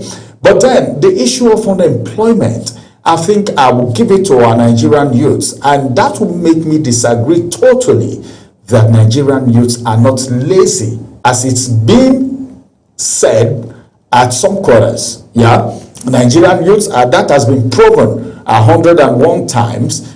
You can see a Nigerian youth go to work from Monday across Sunday, you know, and these are people that are putting in so much to boost the private sector, entrepreneurs. As I speak with you, some persons are riders on the way that walks across the clock. Some even work in the day, they work at night. These are riders. You know, innovations are coming up because of the state of the economy, the way Nigerians are faring. Some Nigerians are very good at thinking well. All right, when situation, they take advantage of situations to profile solution, to think of what to do. How do we mitigate this situation? But some, well, you can't have everyone thinking the same way. Some persons are waiting for their uncles, blaming their uncles, their aunties. I couldn't get a job. My auntie works, is the head of civil service, is the head of this organization, is the head of that. But then some Nigerians are very, very, very hardworking people that make sure both ends meet. Unlike before, you see people crying everywhere, unemployment. Yes, there are still people who talk about it. We're not saying the government doesn't owe the people the responsibility of providing an enabling environment for businesses to thrive. Because if the government jobs are not available and we have a conducive environment where businesses can thrive, where entrepreneurs can work and seamlessly, it's going to go a long way. We just talked about power supply. You know, a lot of things, businesses in Nigeria depends on power supply, but how much of the power do we have? These are questions we should be asking. How are Nigerians faring? Is anybody even concerned about it? It's like all man to its tent right now as it is. The politicians are thinking about 2027, some probably how they could return back to power. And Nigerians are running up and down to see how they can actually make both ends meet, feed their family, go home, and of course have a nice time with their family. I would like to say a very big thank you to Onyime Aniete, who is my guest, all right, on this program today. It has been a very wonderful conversation looking at the state of the nation and how Nigerians are faring right now ahead of the almighty 2027 general election. We'll take a quick break. After this break, Ubong Usoro will return for the second conversation on Global Morning Weekend for you today. My name is Ramsey Enoch Agbo. We will be back after this break. Stay with us.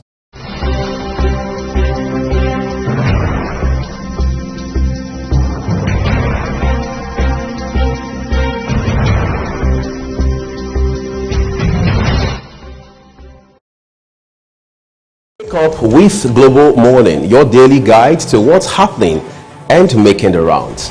We delve into headlines, newspaper reviews, spot-on analysis, policies, current events, real talk, real issues that affect us all.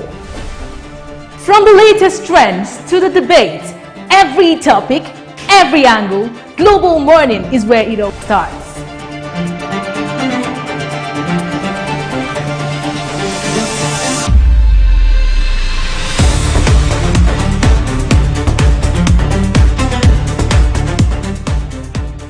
Global Morning, For the latest issues, always on point. watch Global Morning Monday to Friday at 7 a.m., Saturday and Sunday at 8 a.m. on Global Television.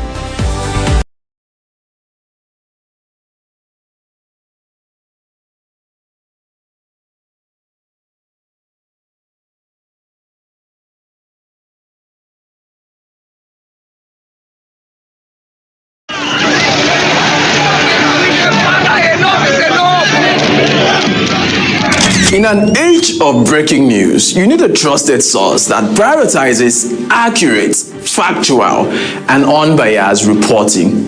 This is AM News, and I am Ubong Usoro.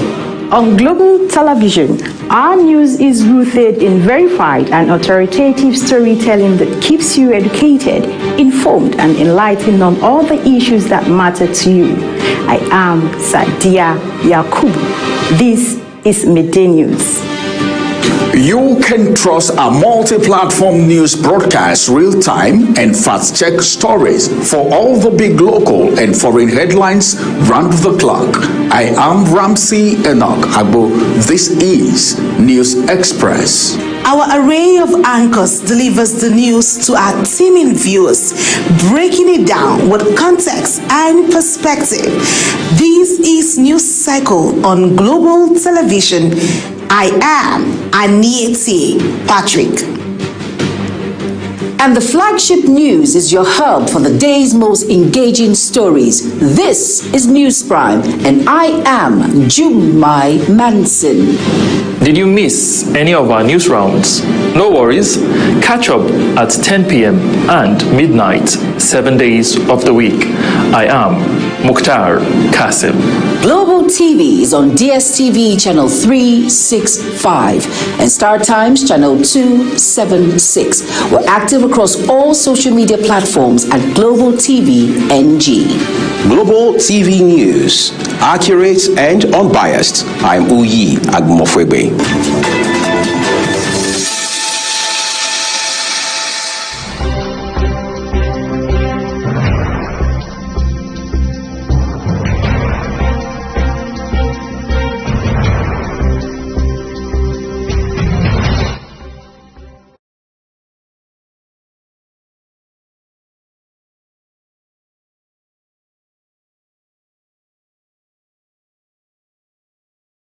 All right, so welcome back to the program. It's still the Global Morning Weekend Edition. We have joining us now a public affairs analyst, a politician, who's joining us as we make sense of the discussion this morning. As we talk about political development, we've seen political parties who have gone ahead to host their conventions, and incidentally, I've covered a few of those conventions. I was at the ADC convention just a fortnight ago. The APC had theirs at Amigo Square. We also had a convention of the People's Democratic Party at the Velodrome in Abuja last Sunday, and I was also at the convention. We have Destiny and Abuleli who's joined us. Thank you so much, Mr. Destiny. Always a pleasure. Thanks for having me. To talk to you. Good morning, viewers at home. All right, so political parties gearing up, a lot of activities, trying to meet up INEC's deadline, everybody rushing to have their convention. But one thing has been one thing that we've seen is that all these parties have decided to adopt a consensus. Remember, the INEC guideline says two things. One of the things is that you could either use direct primaries, that has been very clear, or consensus. But from what we've seen, APC decided to go with consensus. In fact, the APC decided that apart from the South and that changed a position, Deputy National Treasurer, and the Northeast changed one of the position. Every other person was maintained, every other position. We went to the PDP, yes, new leadership almost, but we saw Samuel Anyanwu was also maintained, and as to the PDP party you used to be a member of, I don't know if you're still a member of that party. Then we went to the ADC. We also saw the ADC, even after criticizing these other parties for using consensus, still also decided to stay with the consensus arrangement. What does that mean for our democracy? This is Sarah. Let me again appreciate your platform for yet another opportunity. You see, consensus or no consensus, the issue at stake is having someone that be able to allot Nigeria and Nigerians from these economic, social, and security conundrum. That is the gospel truth. For us, I said it in this platform. I said one of the reasons that the men who are running this country presently, sitting in Aso Rock, try to opt for consensus is because he has seen it that he will be the only sole aspirant and later metamorphosed also candidate of the All Progressive Congress. That is the person of as president, as Ahmed Bola Tinubu, your president. Our president. You see, the issue is this. So let us not travel that route this morning. You see, the issue is which is very straightforward. You can see the way I'm down in spirit, because if you look at the length and breadth of this country, all is not well with us. All is not well with us. That is the truth. The spirits are down, but I know that the God that we serve will not allow this shame to envelop us, to take over us, and to overcome us. We will defeat it. We will definitely defeat it. So the issue of the different primaries. You see, let me correct one thing. The PDP convention talked about. I at times I'm not very comfortable when people say PDP convention. That wasn't a PDP convention. That was your landlord's convention, your landlord's faction convention. Who's my landlord? The FCT landlord. Yes, that is his own convention. You can see this Samuel, they call him, has suddenly rushed to appeal the court judgment.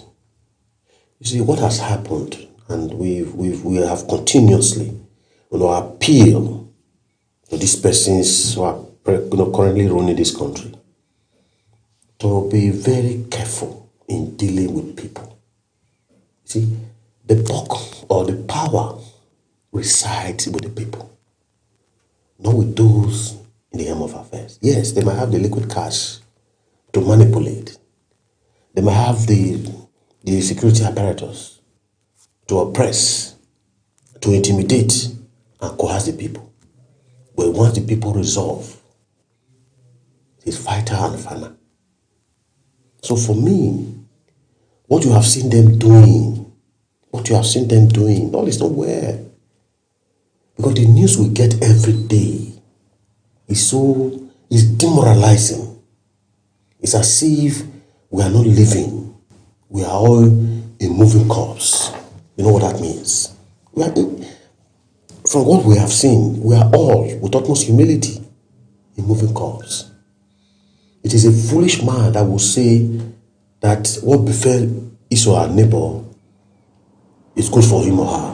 It's only a foolish person. All right. So if we stay with the convention now, we saw you said the PDP, but that convention is recognized by INEC. Sam Anyanwu is at this point is appealing his expulsion by the neck of the party.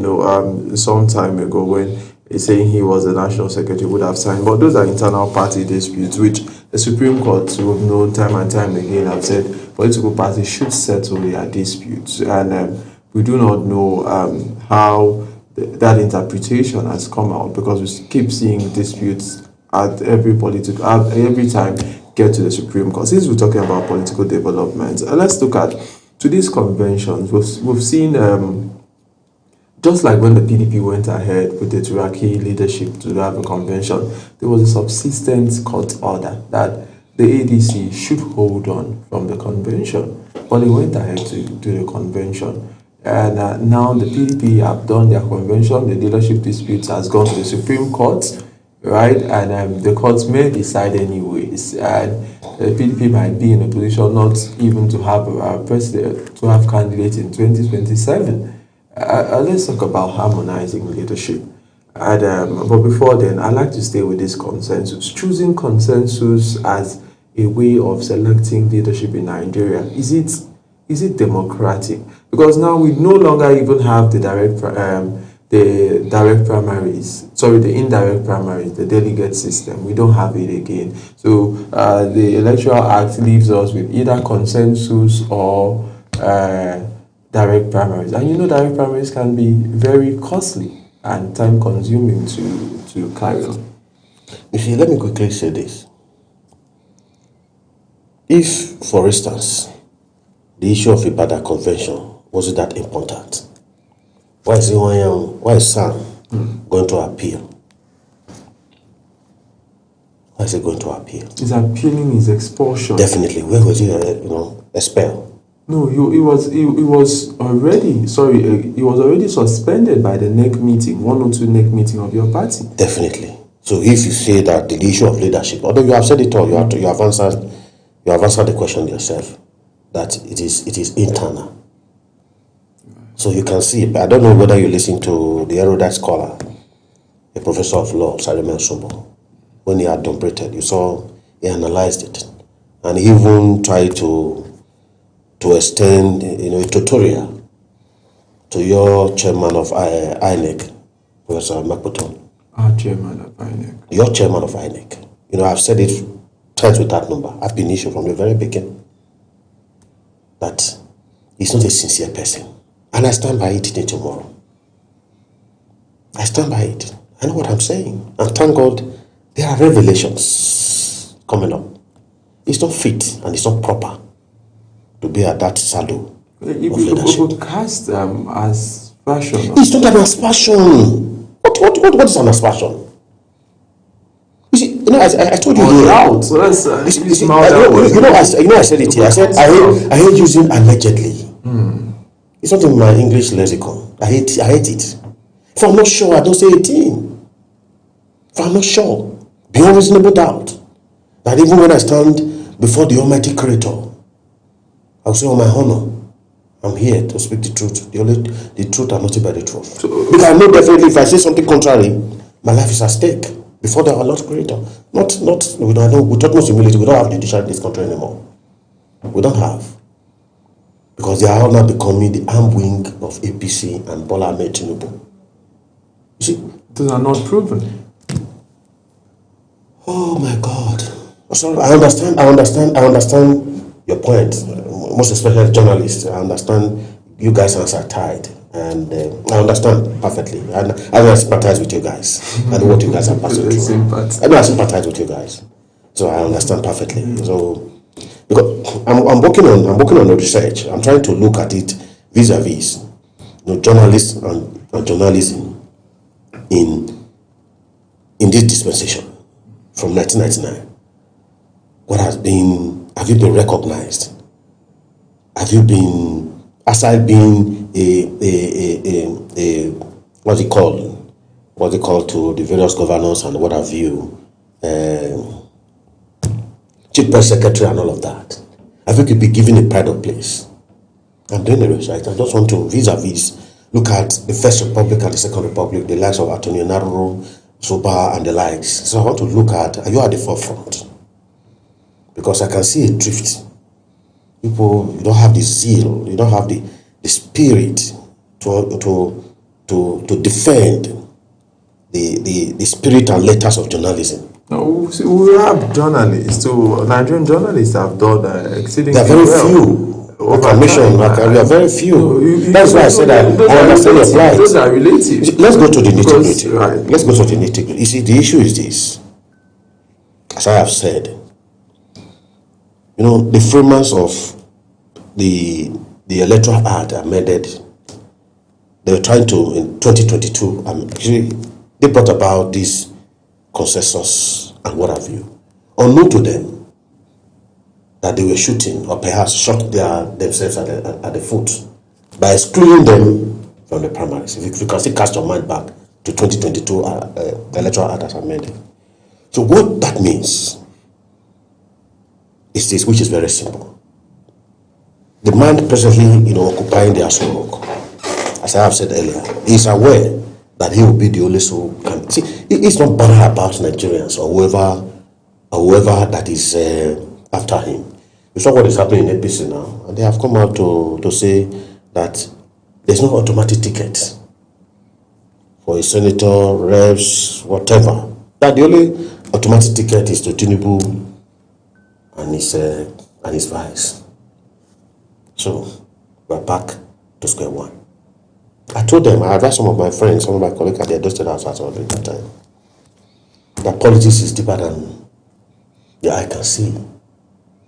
It's deep, very deep. So for me, which is plus minus, Tinubu is aware, and from all the indices, going to be the only candidate. And if you look at it vis-a-vis the issue of direct primaries, which can easily be manipulated, and it's cumbersome in terms of finances, organizations, and all of that. Then let's come back to consensus. Consensus again, take it or leave it. That is another very trickish.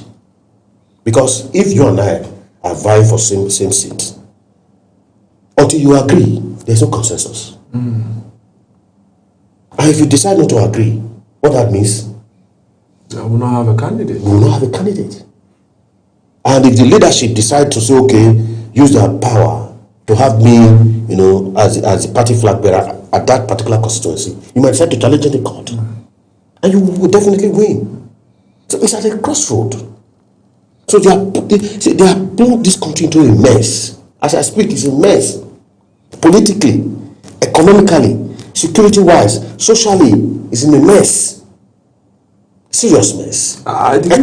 Educationally, this country is in a mess. Did you listen to President Tinubu's speech just 2 days ago? I listened to when he said, I listened to almost 9 minutes. And when he was talking to what he tried to refer to ADC and the blah blah blah article, talked about the issue of privatization and all of that. No, I don't pay attention. I'm sorry. I have a challenge. Not a challenge, it's a problem. A challenge is something that over time you can overcome. But a problem is something that you have to fight. If you don't take it, you might not overcome. I have a problem with such with utmost humility. with such a character. I'm very sorry to use. I'm very sorry to use that word.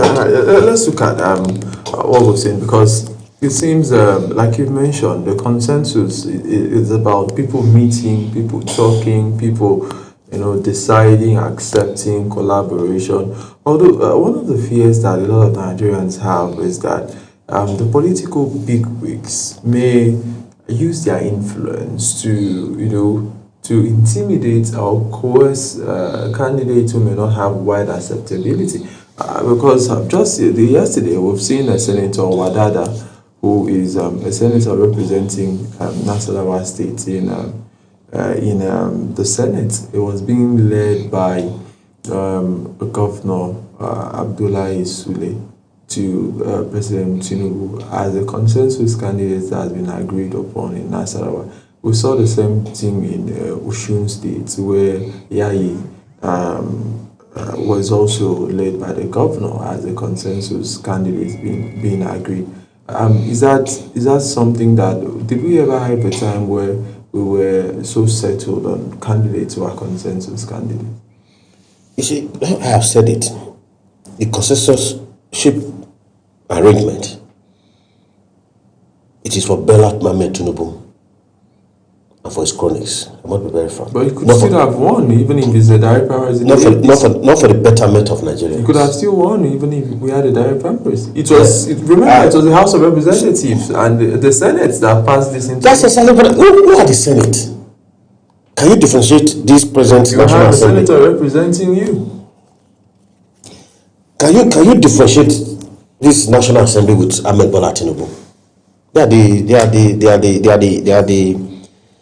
are the boys of Ahmed Bola Tinubu. On your mandate, they shall crumble. I don't know whether you forgot it. You've heard it. We stand. How the song is rendered. Okay. I don't know. Okay. On your mandate, we stand. Okay, they stand. Okay. So I don't know what you are expecting from such characters, charlatans, with utmost humility. The honorable members. That is the reason I refuse to be addressed as honorable. I refused. I just like my name, Destiny, or Nigeria Napoli. I'm satisfied. If you want to say you want to add comrade, I'm okay. Because over time it has been bastardized. What was the question again? I'm sorry. I asked you about this consensus arrangement. Is it? You see, let me try to let's travel. Not to, even for the APC, now for even other political parties. Let me take you to Edo, 2023, 2022, 2023. You know, the issue of who emerges as the Edo South senatorial. Then it was indirect primaries, delegates primaries.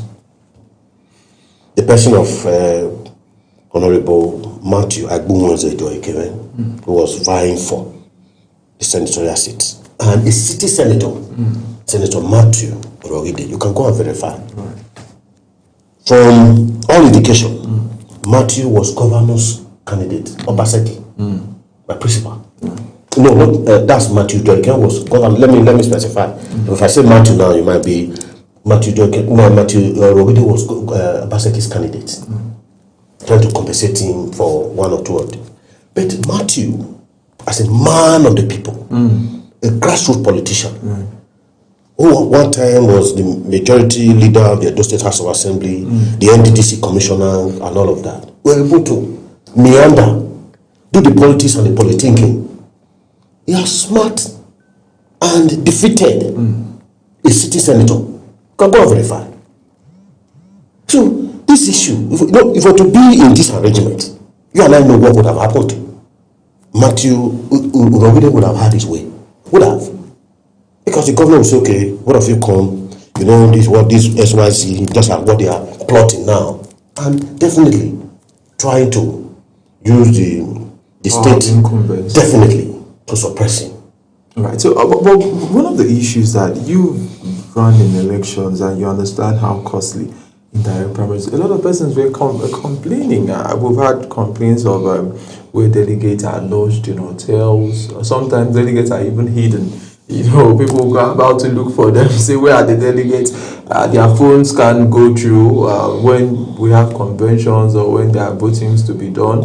And it seems that indirect primaries, even so I've seen some reports written by some civil society. They wrote reports against the indirect primaries that it was highly monetized. Is that true? Was it were delegates bribed at the time to vote? And maybe that is why we said, okay, let's do away and have, because nobody, like I've heard somebody say, nobody can, let's say if it's a direct primary, nobody can bribe the whole people.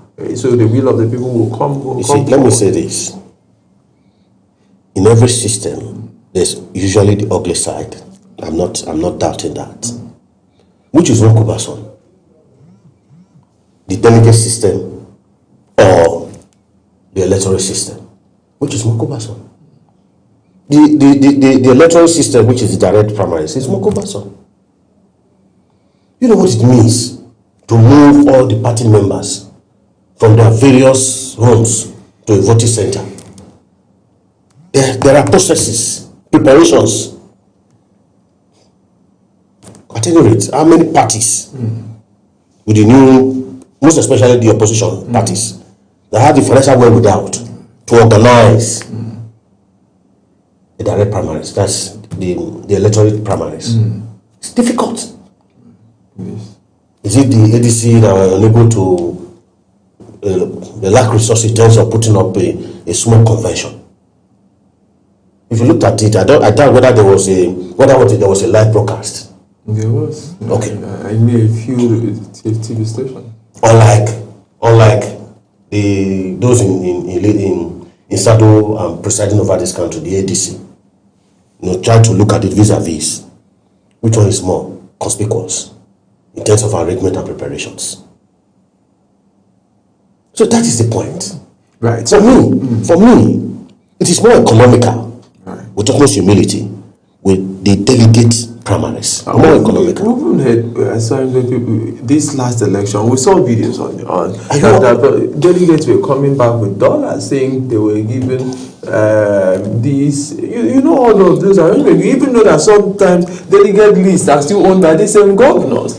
Because you can't rule out this. Governors have their own list. How do you now impute the will of the people? You see, as I have said earlier, for me, I'm not in tune, or perhaps I'm not comfortable with the issue of this consensus. To some extent, it's good looking at all the parameters to say, okay, let's meet and the wisdom. But again, just yesterday, a friend of mine called me and began to ask some very salient questions that we still have men of integrity in this country. The man. It took me through some tutorials, tried to look at it, said, do we still have? And the question we ask ourselves, with utmost humility to our leaders, there are issues of, monetization of the processes. Now that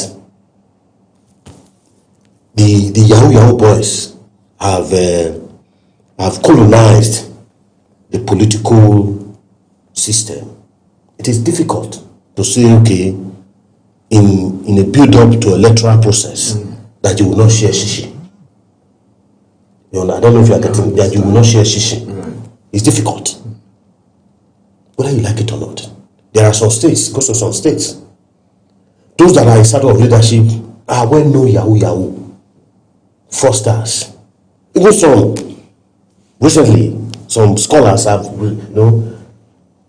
tried to term this present, government in the Aso Rock as a Yahoo government. And if you look at all the indices, from what I read from their postulations, up to 90%, they are right. They may be right. Not may be right. When I tell you, I say, for instance, what's different? When I say Osoro, within the next 4 years, are we able to provide stable power or stable electricity? 3 years down the line, electricity was off, and I met it. And some states or some region or some quarters are getting 2 hours a day, worse than you met it. What is that? Right. What is the difference between a Yahoo? Love scam. They will tell you, or perhaps I own the national stadium, like I put together by Ikemoro, the song he put together, that my brother is the president. I will eat your dollar. I will do all of that. That I will be able to sell what's the name of this national stadium? Abiola Stadium. When I don't have all the papers. What's the difference? It's scam. It's not a scam. Right, but I know it's not a scam. I understand that. No, you won't answer me. It's not a scam. I understand the analysis. I understand. When as we speak, there is no week. What am I saying? There is no day without our army be not just an ordinary army.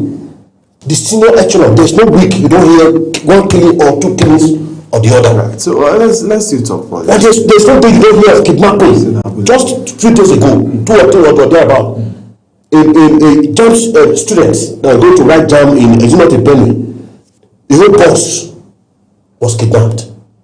And you say this is not scam. Right. I don't know. Put me through. What is different? What is the definition of scam? Mr. Nabule. Well, brother, what is the definition of Yahoo? Right. Advanced fee fraud. Right. You've made very salient points this morning. But one of the other things that we've seen is about a man called Atiku Abubakar. I like that we also x-ray his speech because there's been a series of interviews after this convention, especially from the ADC. Then we'll come to the APC and even your party, the PDP. Are you still in the PDP? You have to answer us that question now. Atiku Abubakar granted an interview and he said he's the most experienced. And some persons have said that interview was like letting down members of the coalition. He spoke about Kwankwaso and said Kwankwaso is only popular in Kanu. And he spoke about Goodluck Jonathan, said Goodluck Jonathan is inexperienced. And some persons have said, why did you say Goodluck Jonathan? A former chief of staff, a former deputy governor, vice president, and he called him even a young man. You know, I said, why will you call Goodluck Jonathan a young man? He said, Goodluck is inexperienced. And he also said that the North will vote for him. So just yesterday we saw Right Honorable Rotimi Amaechi, former governor of Rivers State, also granting an interview. And Amaechi said, if Atiku says the North will vote for him, fine. Then the South will vote for somebody else. Is that not like cracks within even the opposition as to the system? Some persons have said after their convention that will produce, because Peter Obi, it's clear, he says any process that involves monetization, he will leave the party. The opposition may be headed for doom. You see, let me quickly say this. For me, I don't see anything wrong with Atiku's, comments. He is trying to sell himself, or perhaps tell the world of his capacity. Right. There's nothing wrong if I, Destiny, going to work, begin to tell the world my capacity. Me. So I don't see anything wrong. The only area that I am not that comfortable, not comfortable but comfortable, we are an African, we are Nigerian.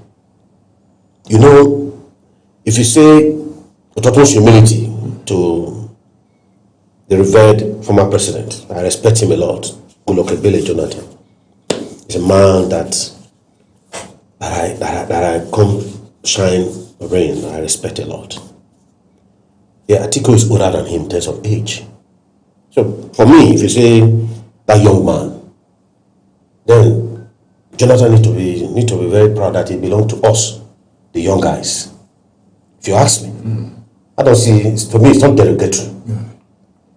Or you want me not to refer to you as a senior man? Where I am, I'm talking to you, Osoro. I know I'm senior to you. I cannot refer to you as a senior man. That's why if you like, you are the governor. I'll see you. You are still my younger brother. It's like that. For me, I don't see anything wrong with that. If you ask me, it doesn't on a derogatory path. If you ask me, it's not. So the issue is this: the issue of experience. Whether you like it or not, that is the gospel truth. It is, because from 1992, From the little I have decided to, I'm not his fan. I'm not his fan. But almost, I'm not his fan. But I respect him a lot. I have maximum respect for him. From 1999, when he started to vie, it's not SDP, SDP and NRC, or 1992, and SDP and all of that. Over time, it has been the same way. Before now, I hold this your president to a certain yes, because he has been there. But again, politics and governance, they are two different things. Yes, maybe have the experience when it comes to politics. The issue of governance is another thing to look at. Even when the present man at the Aso Rock, your president said that he presided over the privatization. If you try to look at it, vis-a-vis the administrative wise, what have we achieved in privatization? That's another thing we need to look at. That's why I said, experience-wise in politics, you must give it to him. Same way we give it to Ahmed Bola Tinubu in terms of politics and politicking. But administratively, in presiding over, it is F9. There's anything worse than F9. So for me, I think I have the experience, politics-wise, but administratively, it's yet to. I don't think the experience is there compared to put them on the same scale with Jonathan.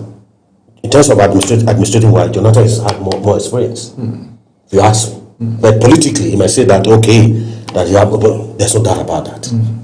But what Nigeria are concerned with now, it is experience administratively, because we need to get out of this conundrum, this quagmire, economically, politically, security-wise, educational-wise, social-wise. Well, because we are not deep. There is progression in the land. So we are looking for a man that has more experience administratively. All right. So what we've seen now is that, as we're trying to end the show, is we've seen a man called Rotimi Amaechi, who's come out to say, if Atiku says the North will vote for him in 2027, which is still the turn of the South, it means that the South will vote for somebody else.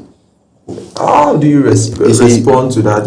Should 2027 be turn of the South, or can a Northerner come in 2027? Yes, sir. I heard it earlier. I decided not to, but I don't know that you are a very smart journalist. See, the issue is this. I refuse to speak on my elder brother Amaechi and his comment regarding when the North. See, I've told them,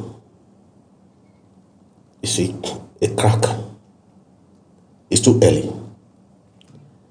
That's why, with utmost humility, when I'm at any platform like this, I try to go back to ACN, CPC, ANPP at their formation. It's not APC now. You see, the man that was at the forefront in terms of political convergence was Ahmed Bola Tinubu, whether you like it or not. He has all the credit, the political credit, but still, he was okay. Let me succeed. Even when he had the opportunity to succeed, but he brought out this man at the NSA. What's his name again? Nuhu Ribadu. Vifor. It was at the background. That's to tell you a man that wants a process. Look at the vehicle. This vehicle is roadworthy. You can take out the destination before we begin to talk of whether it's a Woolies or big starting or pepper souping. So for me, it's too early in the day. That's the problem I have with ADC. I've told whoever care to listen. That's the problem I have. It's too early in the day. All what they have to be doing now is to look at it internally. I'll be able to say, okay, let us be truthful to ourselves. Who can take us? Because now the common enemy, or rather the common task, is how to unseat this present government, whether you like it or not. Before you begin to talk of whether I will be SGF, I will be this, or I will be that. But now they are divided. Just when the issue of Edo 2024, when I tried to advise from my little way, from what my grandmother told me, that if two brothers of same parentage fight to death because of their father's inheritance, strangers will inherit the property. Where are we in Edo today? Strangers, they are the one presiding over Edo. Even when it was very glaring that PDP-led won that election, Asoleme won that election. But what do you have? Because again, it was a house divided against itself. For me, I have some, advice for ADC this morning. It's too early to begin to fight against. Let's come together and work. See, I know your strength. You know my strength. So I said something just now that yes, Atiku, political wise, he might have the experience. Not he might. He have since 1992. The experience is there. You can give that to him. But administratively, vis-a-vis with Goodluck Ebele Jonathan, you cannot compare him with Goodluck Ebele Jonathan. So for me, those men, Atiku, Abubakar, what's his name again? Atiku, Amechi, Obi, Kwankwaso, they need to put it. And again, there's Ayatollah is now in the race. They need to look at it together and see how they can form a formidable force. Know fully well that there's one common enemy. Thank you so much, Enabule. Let me know with this thought. Right. It's my usual that I want to appeal to Nigerians that as we all go out to gym every day or every week, we must set aside 1 hour to practice madness in preparation for 2027. I've done that this morning. I know for sure that the madness will not take us to the psychiatric home. It's for a purpose, for a better Nigeria. Nigerians will not be mad. Thank you so much. It's not madness. It's not the one that will take us to a psychiatric. For a purpose, to achieve a better Nigeria. Thank you so much, Mr. Nabule. You see, let me quickly say this. You saw what happened in Plateau. That the women, no, let me just land. The women, they were nude, they were naked in protesting the insecurity. What is that? Thank you so much. I understand extremely. That's exactly what I'm talking. Measures. Thank you so much. We have to end the program now. Well, let's take a text and test. When we'll come back, we'll end it. Thank you so much for always coming on the program. Pleasure. All right, so we'll take test and test now. We're still the weekend edition of Global Morning. Stay with us.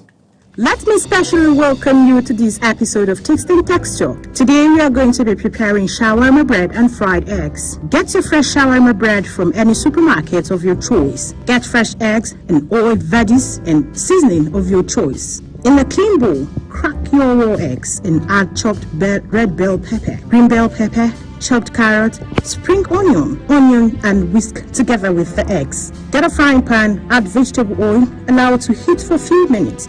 Then add your already whisked eggs. Mix with veggies to fry on one side for a few seconds. Then place your fresh shawarma bread on the first part of your fried eggs and flip again. Finally add cheddar and flip and allow both sides fry for a few minutes and merge both sides and slice into two. Now it's all yours for the enjoyment. I'll see you on the next big one. I am Sadia Yakubu.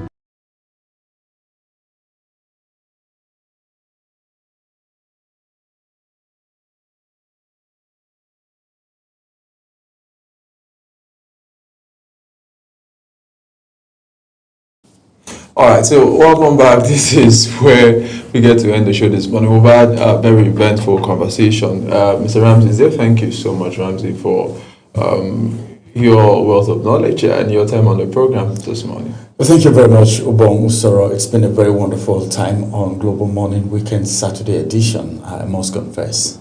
All right, so I'll get to say, make sure you enjoy your weekend, take out time to rest, drink a lot of water, and do not look for trouble. Bye for now.